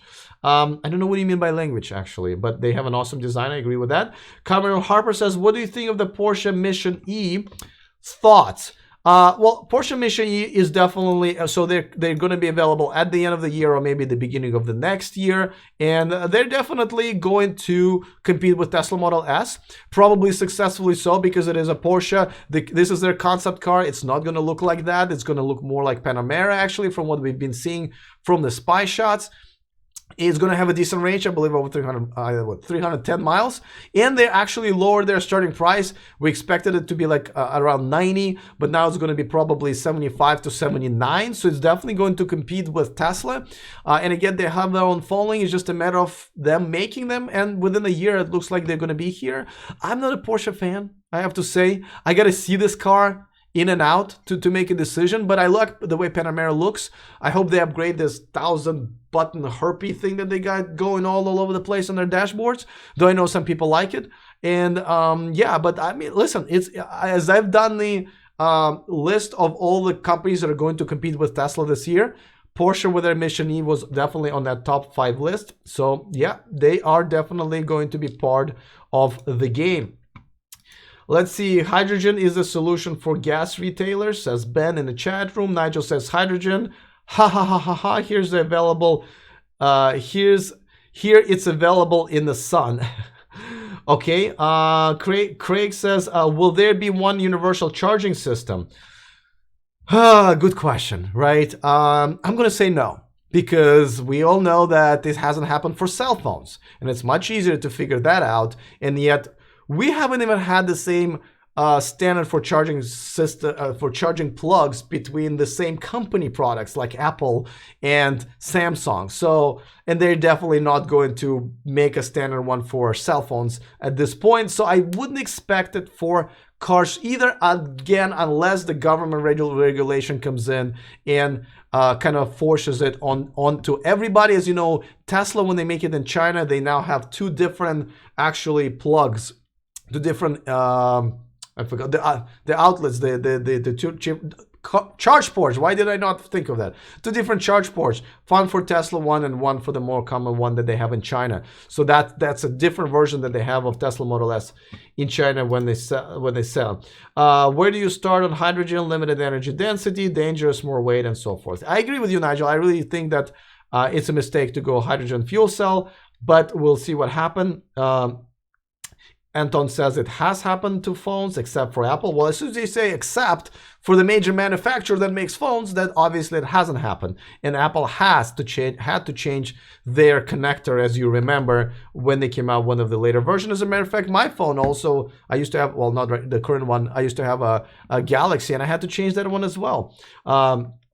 Tony correctly points out that Porsche will have the same problem as every other manufacturer, no charging infrastructure. Just like I said, that's just granted. At this point, I just can't mention it every time we talk about the new car. Let's see.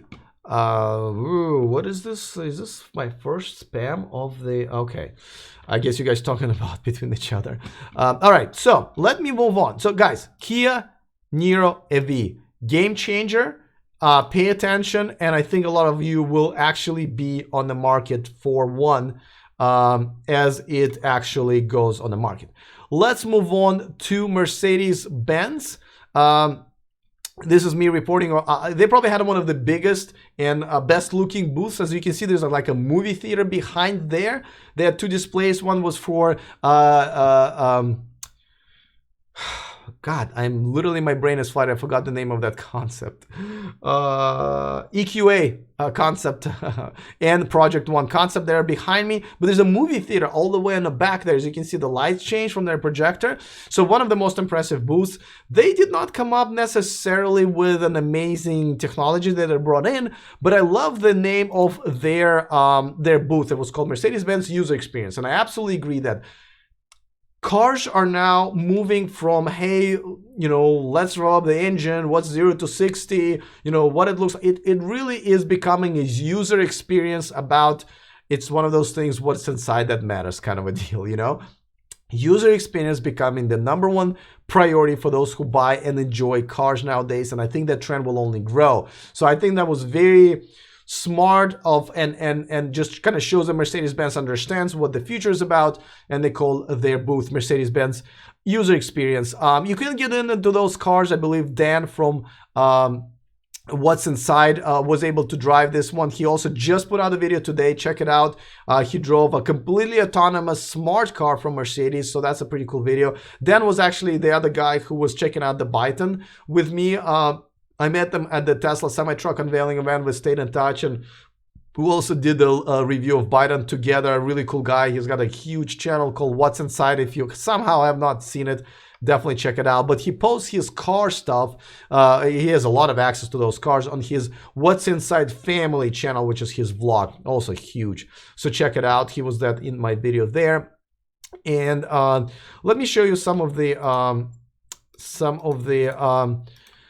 close up. So this is a Project One on the display. Obviously it's a supercar, and this is their EQA concept. I interviewed a couple of their executives, so I asked them questions. I felt that the answers were not good. So you judge for yourself when I produce that video. Definitely subscribe to my channel so you don't miss out on those, and just so you can become a part of this awesome community and be right here joining me in the chat room every time. But I have to tell you that Mercedes-Benz has made some progress as far as just at least investing and moving into the direction of electric cars. They're building factory here in the United States, and it looks like they are at least trying, and they're making baby steps. So kudos to them, unlike Toyota, BMW, who I believe are very much behind on that. So let me just go back to this video so I don't annoy you with a loop. Tony says Porsche Mission E is a great looking car, though. I absolutely agree. But again, that concept that showed you is not what it's going to look like. Cameron Harper in the chat room says, do you know the fastest car ever made? A Tesla Roadster strapped to a Falcon Heavy. Okay, that's funny. I like it. A little bit of electric car humor. Greg in the chat room says, cell phones have a standard plug. It's called USB-C. Yeah, listen, if I take my Google phone and my plug that I charge my Google phone with, it's not going to work with an iPhone. So no, they don't have a standard. That's what I'm trying to say. Maybe I'm misunderstanding your comment, but you know, and USB-C, as Ben in the chat room points out, is the new standard for non-Apple devices, but not Apple. And Apple has a pretty big market share. I don't know if you've noticed. So there is no standard, unfortunately. Ben says, you said you wouldn't say game changer for Kia. I wouldn't. Did I miss? If I misspoke, I apologize, but I wouldn't say it's a game changer for Kia. It's not a game changer for the industry. That's what I meant. Maybe I misspoke that way. Nigel in chat room says EV version of Hyundai Ioniq not available in Northern Ireland yet. Limited numbers. I think Northern Ireland doesn't have as much access to electric cars, unfortunately, because you know it looks like there's a lot of demand. I believe the first supercharger is just going to be going in there in the next few months, so that's exciting. Where did you get that creative microphone? I don't think it's really that creative. Well, it's not here around me right now, but I mean, it's a regular microphone with a windscreen and one of this. Oh, I don't have that around here. One of the cubicles that you do, but I just kind of wanted to look more professional. And when you interview these executives and CEOs, I don't want to pass on the little like clip-on mic or just do this cell phone video. I obviously want to look professional, which I'm hoping I'm going to be one day. So Gunaram in the chat room says, regarding USB cables plugs, you'll still have the problem of people having the last generation of plugs like micro USB, so you're stratting along two standards still. Exactly. All right, so let's move on to another one. I give enough time to Mercedes, but you guys want electric pickup truck? You got yourselves an electric pickup truck. Workhorse, you know, this is actually a public traded company. Did you know that? Like, they've been around for a while. I covered their story a couple of months ago because they came out with an electric delivery truck that has a drone on top of that. And they had that also, as you can see to the right. See, that's that truck. But I was there at their booth, which was outside. It was raining the day before, so it's a mess. Like, as you can see, everything's just dirty. But it never rains in Vegas, really, except for that day when I had to do a Byton a test drive. By the way, that's the reason I didn't drive the Byton car, because it was raining. I had a test drive scheduled. It was sunny the next day, of course, but when I had a schedule, it was raining because it's a prototype. It was not sealed, so we could not take it out on the road. So that's why one of my biggest regrets of the CES. All right, Workhorse, electric pickup truck. You guys wanted one, you got one. Now, not everything is great about this truck because it has an 80-mile range without a load. It does have a range extender with gas to 400 miles, but at the same time, as maybe disappointing as that may be, and this video is also coming up, my report, I interviewed a couple of guys there, including the guy representing Ryder. Ryder is, as you can see, a huge company. They're going to be providing maintenance and service centers for this car, which I think is very smart, right? Because they have over 500 locations here in the United States. So if you buy this truck, and you can already get your reservations, and I think they're going to start producing it by the end of this year. You know, they don't have service locations. So they partner up with Ryder. They're ready to service this truck. So you will have the infrastructure for that. So I thought it was very smart. I have an interview with both Workhorse representative and a Ryder representative there. But the truck, So the pickup truck like this is not very likely to be taken on long trips, right? So I think the long trip kind of a thing is a moot point with trucks like this. I think these trucks will be driven from home or from the office to the work site, maybe to the pick up some materials and so forth, bring it back and so forth. So I don't know the statistics, but I'm going to assume that an 80-mile range, even without the load, so much less with the load, may just be relatively acceptable. And if you have a backup for the gas extended to 400 miles, this may just not be a bad idea. I believe it's starting at $52,500, which means that you will probably be buying it in, mid 40s here in the United States with the incentive and some of the state rebates. So it can get really as low as $42,500. Looks like not a bad idea. Again, I wish the range would be longer, but it is a pickup truck. It's an electric pickup truck, and I think in most scenarios you will not get to the backup gas engine. So I think this is something to look into. I think this is something that people will definitely enjoy. They're receiving reservations right now, and if you guys in any way are interested in getting the pickup truck, you might want to get in line. Let's see.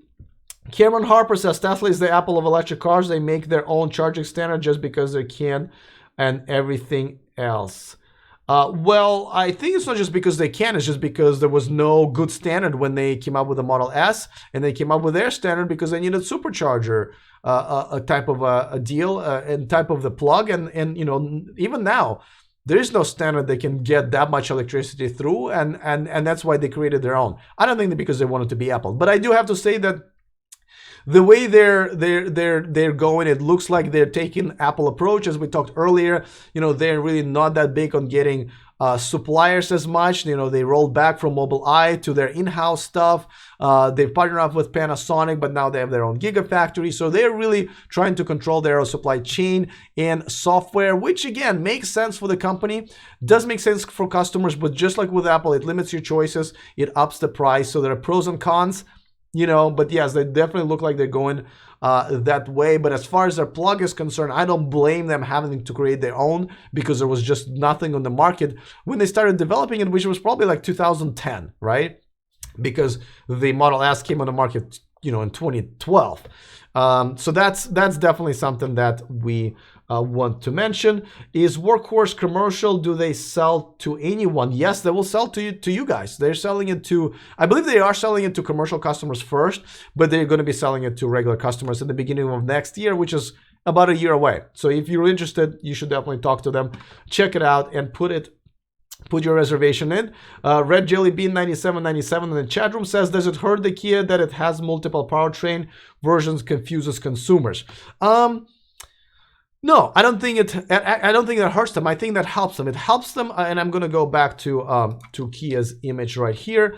It doesn't hurt them. First of all, don't forget, they don't have to create this car from scratch. They've already figured everything out with their hybrid version, right? Because it's just a matter of kicking the gas engine out, putting a bigger battery in, and you're kind of done. Now they have to upgrade. They didn't have to, but they did update the look. They took away the grille, obviously, so that's awesome. But that probably didn't take that much extra work. And so when you come to the Kia dealership, probably is going to be good to have the choice, because not everybody has a way to charge their car at home, right? So if that's the case, then you can go for a hybrid version. Not everybody is sold on electric car technology in general. That's the case, you can go for a hybrid version. So I think it's actually pretty smart of them to do that, to make sure that if customers come in and they want electric powertrain, they have two choices of these two cars, and their range for the electric car is pretty impressive as well. So I don't think it hurts them. I think it helps them in two different ways. Nigel in the chat room says, hybrids have nails in coffin already. That's true. They are. It's a transition vehicle, but it's necessary for people to convert to that. Again, not everybody has a charger at their home. People don't want to have range anxiety. They have their own thing going on. They have all needs.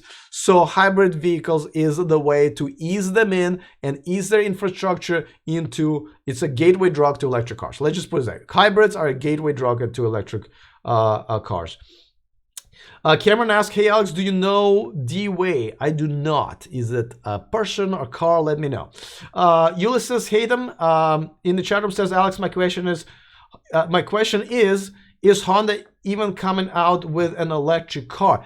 You know what? You would never know, because they did have a Honda booth, huge one at CES in the automotive section, but all they showcased were robots and I think bikes.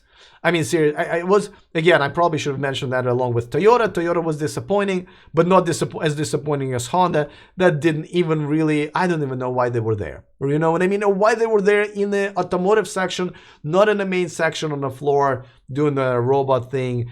I don't know. Disappointing. They'll have to catch up, but Toyota and Honda are big companies. And as you can see in my interview with Nikki of Transport Involved, she believes that the bigger the company is, the longer they can wait to catch up to the trend. They can watch all the little guys fight it out, figure out what's good, what's not, and then put a lot of money into it and go to market relatively quickly like Kia did. But I also have to say that it's not that easy to get talent, the actual designers and engineers and software engineers, to join you when they're all working for Tesla and Byton and so forth. So that is a bit of a problem if you ask me.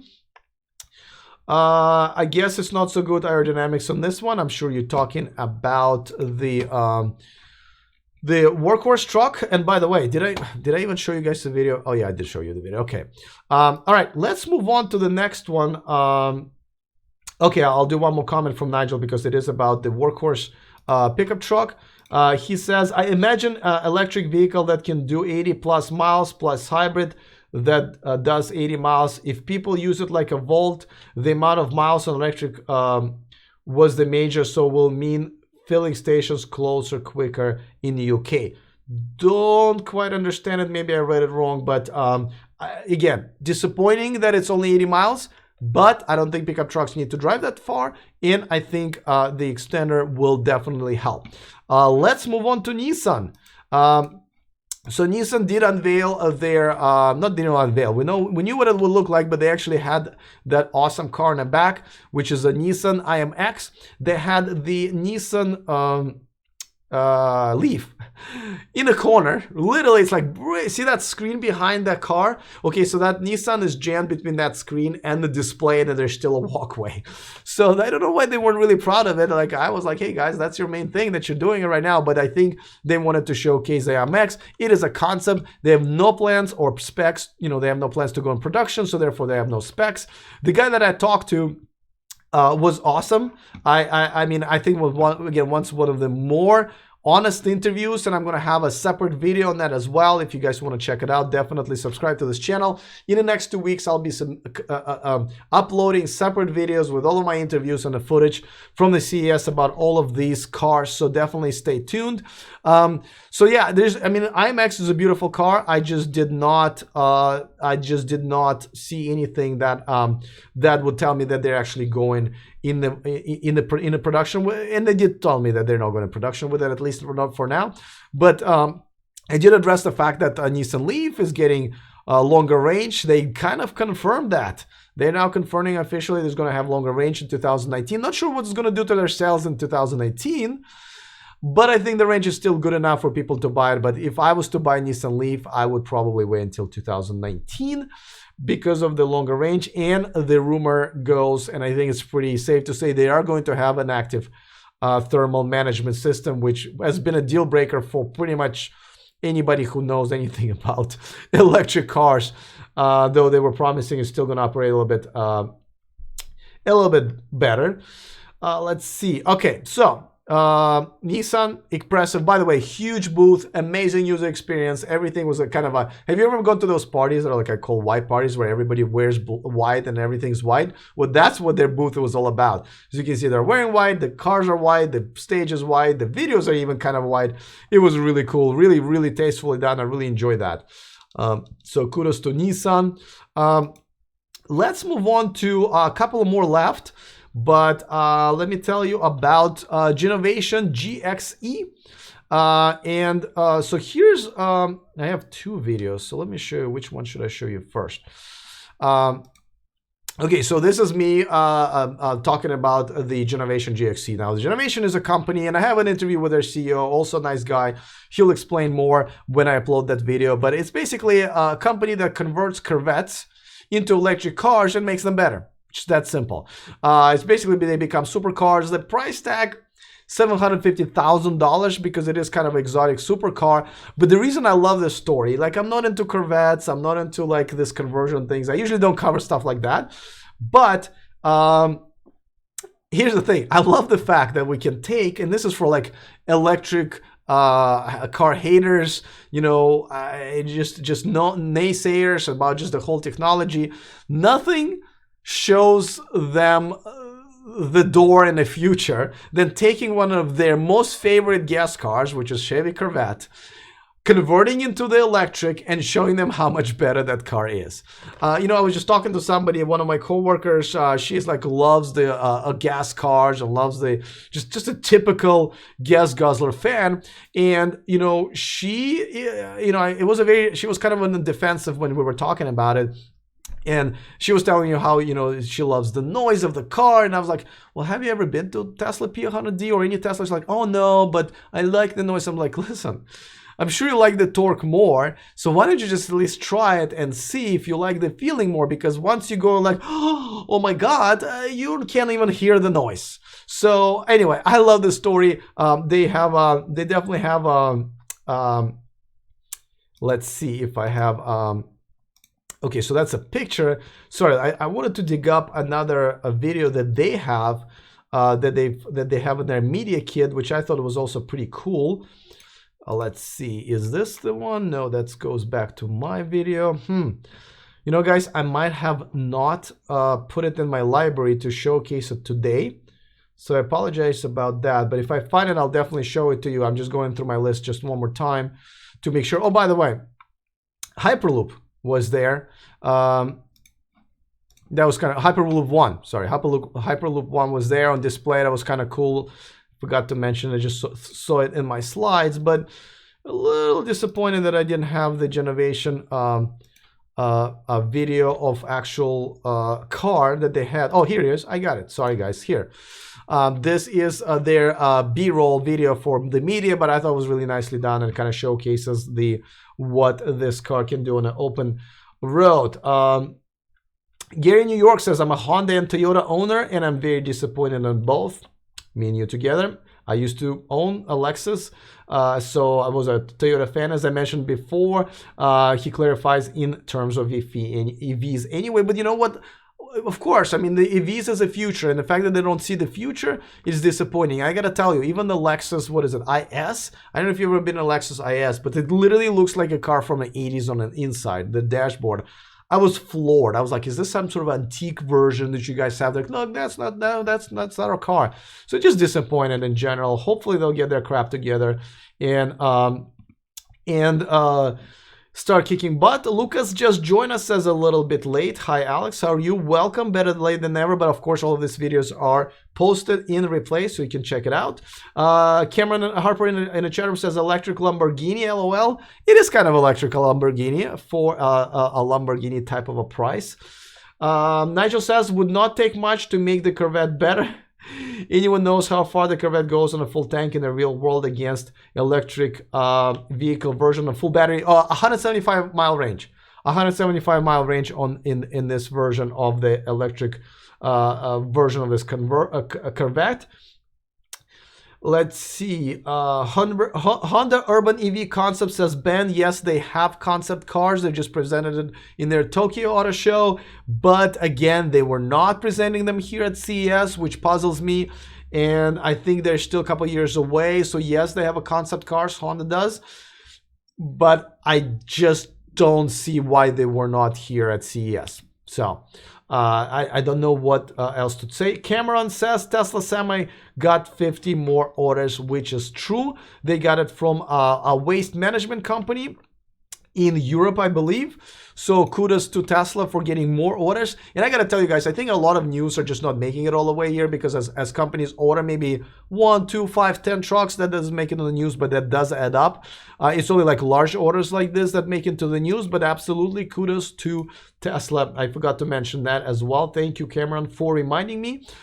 Tony says the Tesla Roadster 2 is faster and costs much less. Yeah, definitely. I mean, listen, I'm not saying that this is the car of the future. This is definitely a project that probably very few people will be interested in, but these are probably people who love the Corvette, love the American, engineering, but also want to move forward with electric cars and the torque and other features that it has to offer. By the way, it will still have a gearbox too. It will have, I think it's going to be 5 or 6 speeds. So that's interesting how they've incorporated that. And I think this footage is from, oh, that's right. It is from Monterey. I recognize, because Jay Leno was there and I recognize where this is. This was really across the street from Lucid Motors booth. This was on a Monterey Car Week, and I covered it for you guys. If you want to see that video, it's also on my channel. Ben asked, anyone knows how many Tesla semis on order? Nobody really knows. We can add it up, and I think it's like 300 or 400 right now.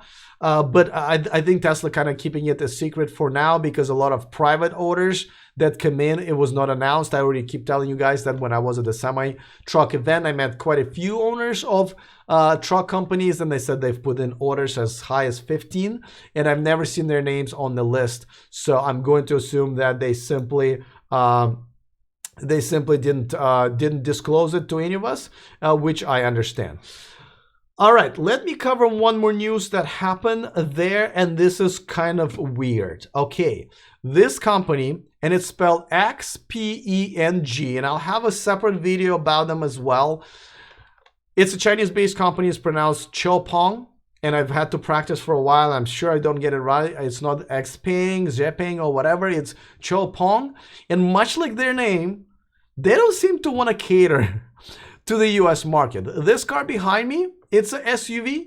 It's on the market right now, 183 miles, good tech, good looking SUV. I bet a lot of people that are watching right now have never heard of it. And I tried to schedule, like you kind of schedule appointments with companies ahead of time. Couldn't schedule an appointment with them ahead of time. Didn't even know they were there until so there's like a main hall for all automotive cars, right? There's separate halls. It's a humongous convention for different type of electric technology. I was mainly hanging out on automotive. Now, I wandered around into the smart cities marketplace because I was also kind of interested in smart cities. That's a thing. That was a theme also at the CES. And that's where they had their booth. The only car there really, and I was like, why are you guys hiding? And they're like, well, we didn't get it on time. And I wasn't really buying it. They didn't have people for me to talk to or interview. They said, come back. Next day, I came back the next day. Again, that person was at lunch, then they came back, and they really just literally avoided me.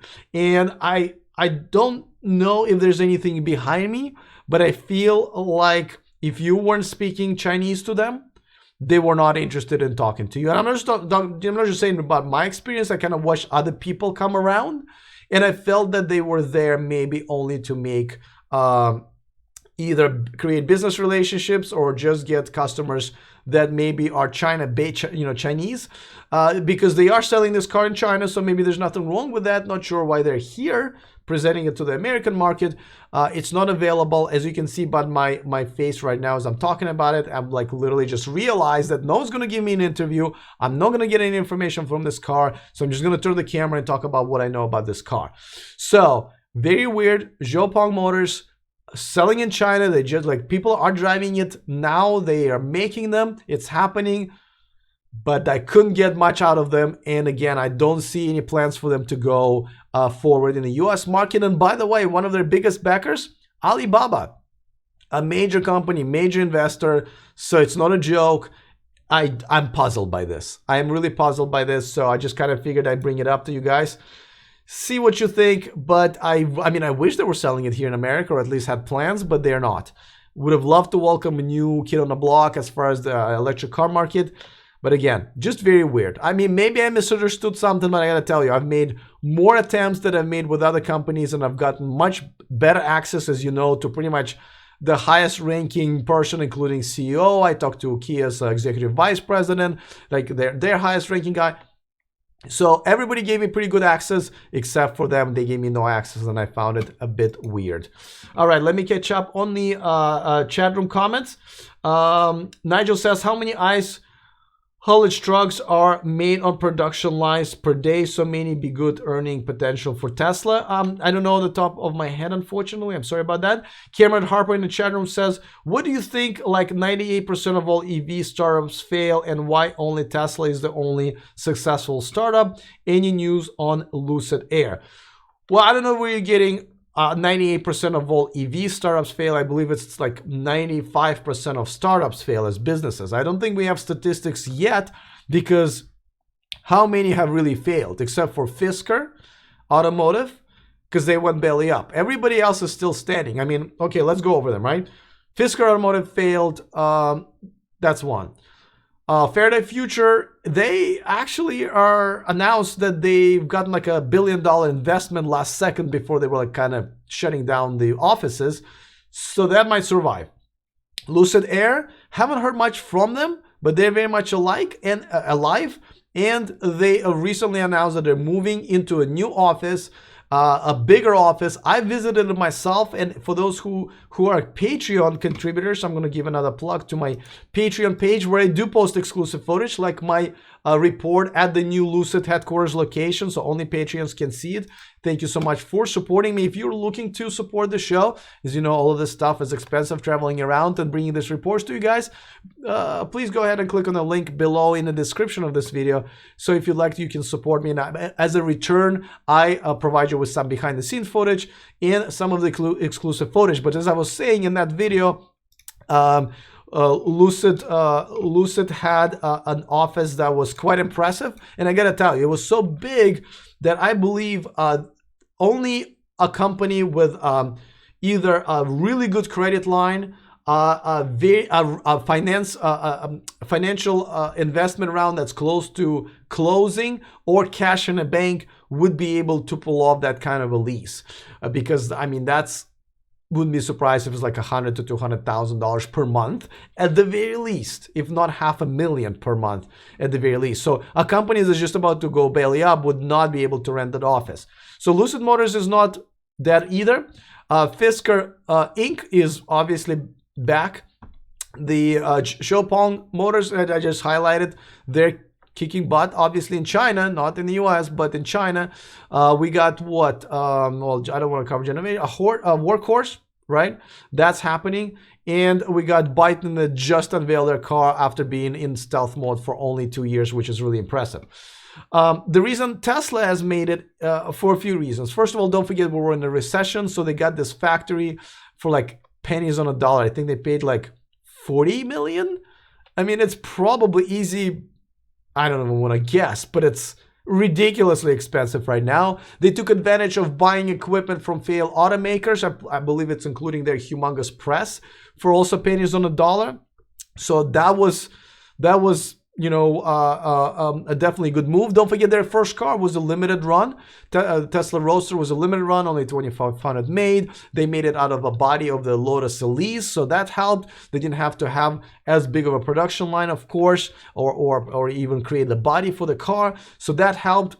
They went public, so that injected some money into this. Even, you know, Elon Musk is a good businessman, good showman, put a lot of his own money behind this. And of course, they simply hired good people, made good decisions, came up with great design and good tech, and all of that, all of those stars aligned, and that's why they made it. Now, I think it's actually maybe a little bit easier because that technology is kind of proven to be the future. So a lot of Chinese investors coming in, just a lot of, you know, other investors coming in and putting money into this. A lot of governments are going to ban sales of gas cars in another 20 years or so. So I think it's much easier to create a electric car startup now than it used to be. But that's why Tesla made it, in my opinion. But great questions. Let's see. Tony says, nope, never heard of it, Alex. Seems like their marketing strategy may need new life. Well, if they're only selling cars in China, then I don't need a strategy for America, though I also don't know why they need to be at CES. Let's see. Yes, in my honest opinion, it's teaching me a little bit of, I believe, Mandarin there. I probably should have, but, you know, I was just hoping for the interview in English. Let's see. Have you ever talked to Elon Musk before? Asked Cameron Harper. I have seen him in person twice. Once at the shareholder meeting presentation. Another one was at the semi-truck event. Never talked to him in person. I did talk to him on Twitter. He replied to one of my Twitter posts calling him out, which I thought was kind of a scam of the Love Day commercial project, where they had a guy with like a 5 million social media following win the project, win the competition, where they advertised that, you know, anybody could submit their video and it would be voted by everybody, but they kind of made it so that, you know, the guy with the biggest social media following won the social media vote. So why have a competition? I know a lot of people put a lot of their effort into their videos, including myself. I don't mind that I didn't even make it top 10, but those people who did put a lot of effort, and it was definitely not fairly done. I called him out on that. He replied to me, which actually only made it worse, because he said, well, I personally reviewed all of the entries and I think the right person won, which only makes me think that it even was more rigged and more unfair. The girl who got a third place, she appeared on my show. I believe the only interview she ever gave to the media was to me. You can also see it on my channel. Really nice girl, created a great video. So if you haven't seen it, check it out. And her interview with me is also on my channel.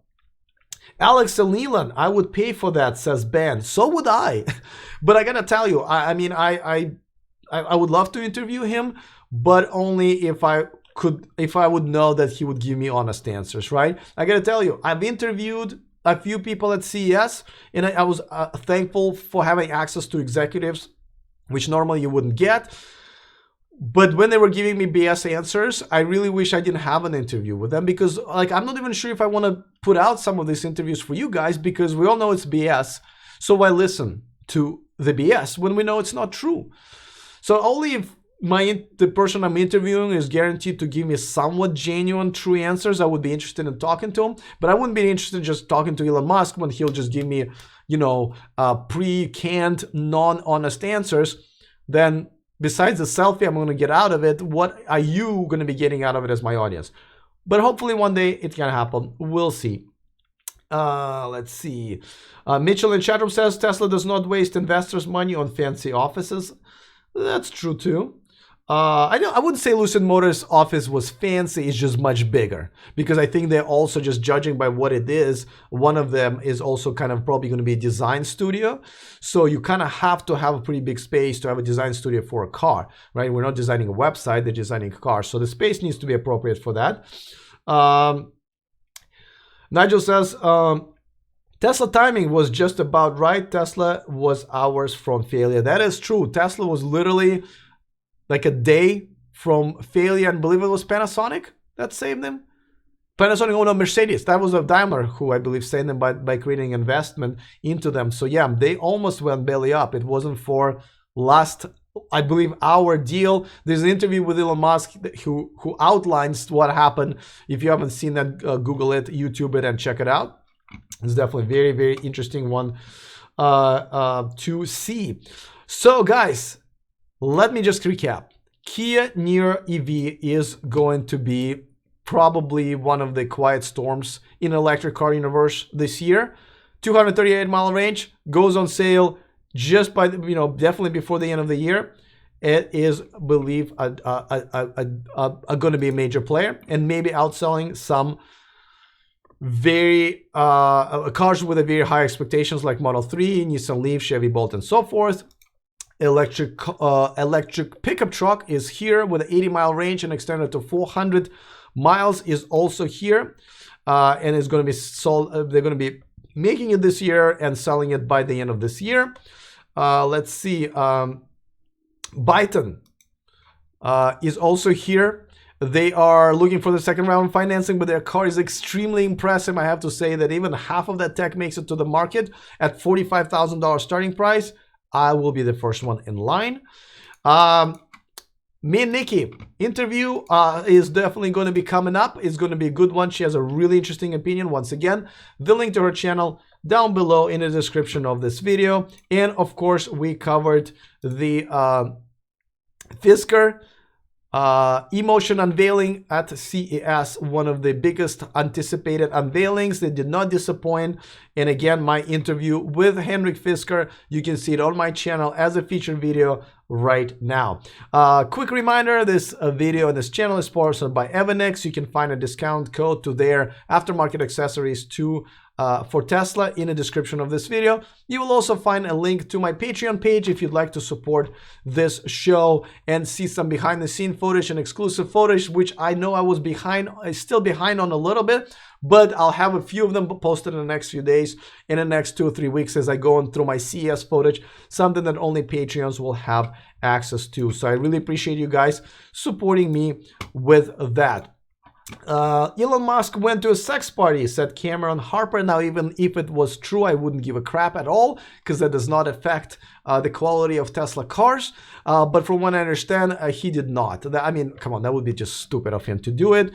You know, as a matter of fact, this whole Silicon Valley sex parties with executives are all over the place. I don't think it's very true. I mean, I've been here for 20 plus years.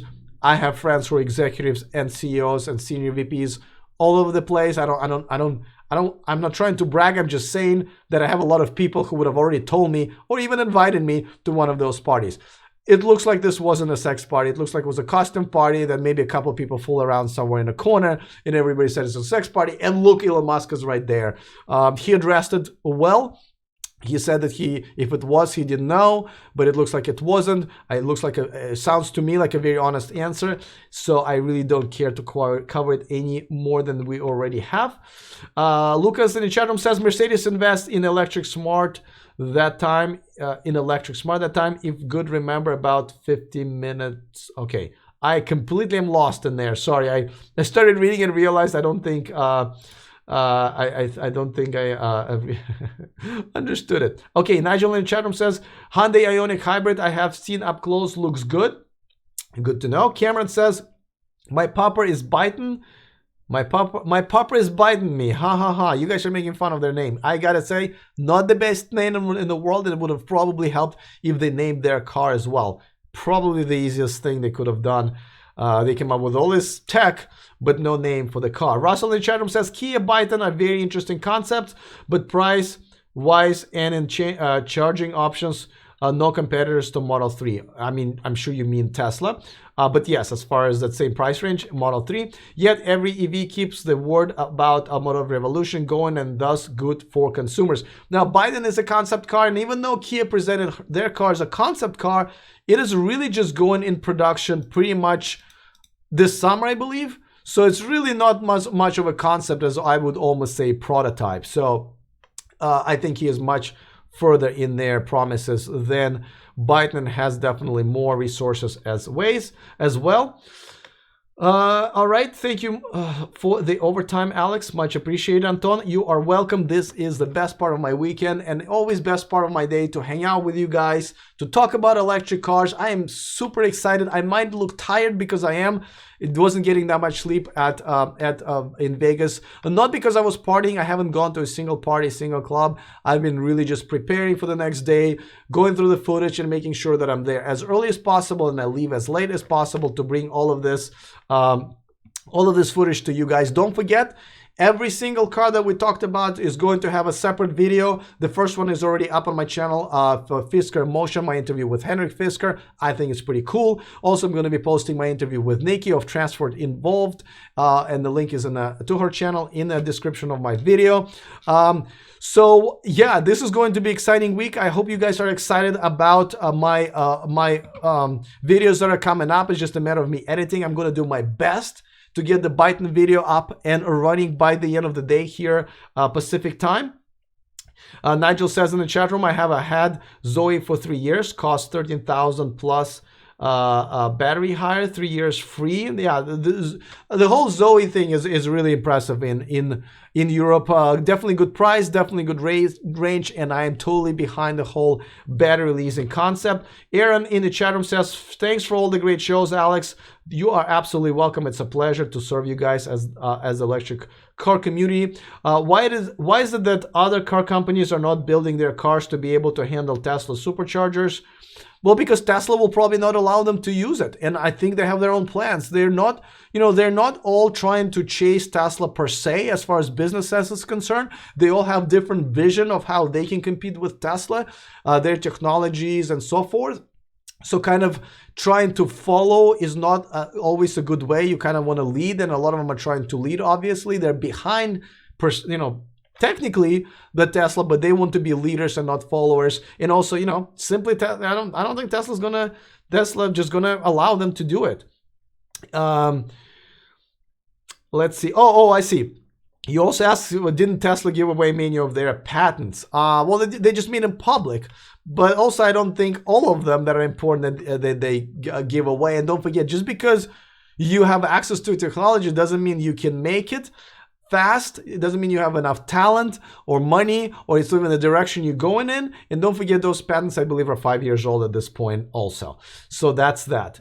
Cameron, what do you call a stolen Tesla? You call it an Edison. Yeah, it's probably one of the most common and funniest jokes in the electric car world. Though I also have some jokes of my own. I don't know if you've seen me wearing some of the funny T-shirts that I've been wearing. I designed those myself. You can buy them in my store.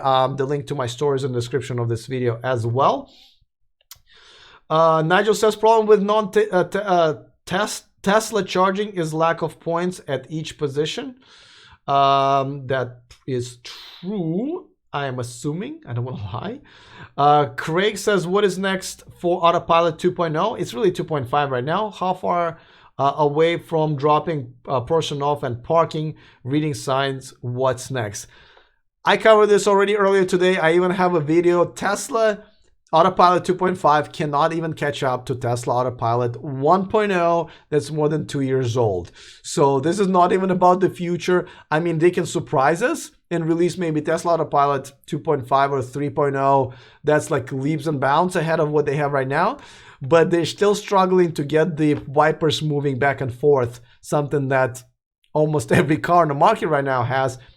So that tells you that they're having problems catching up to the Mobileye, the technology they've used in their Autopilot 2 years ago. So I don't know what's next. They're not telling us, but right now it's not looking that good.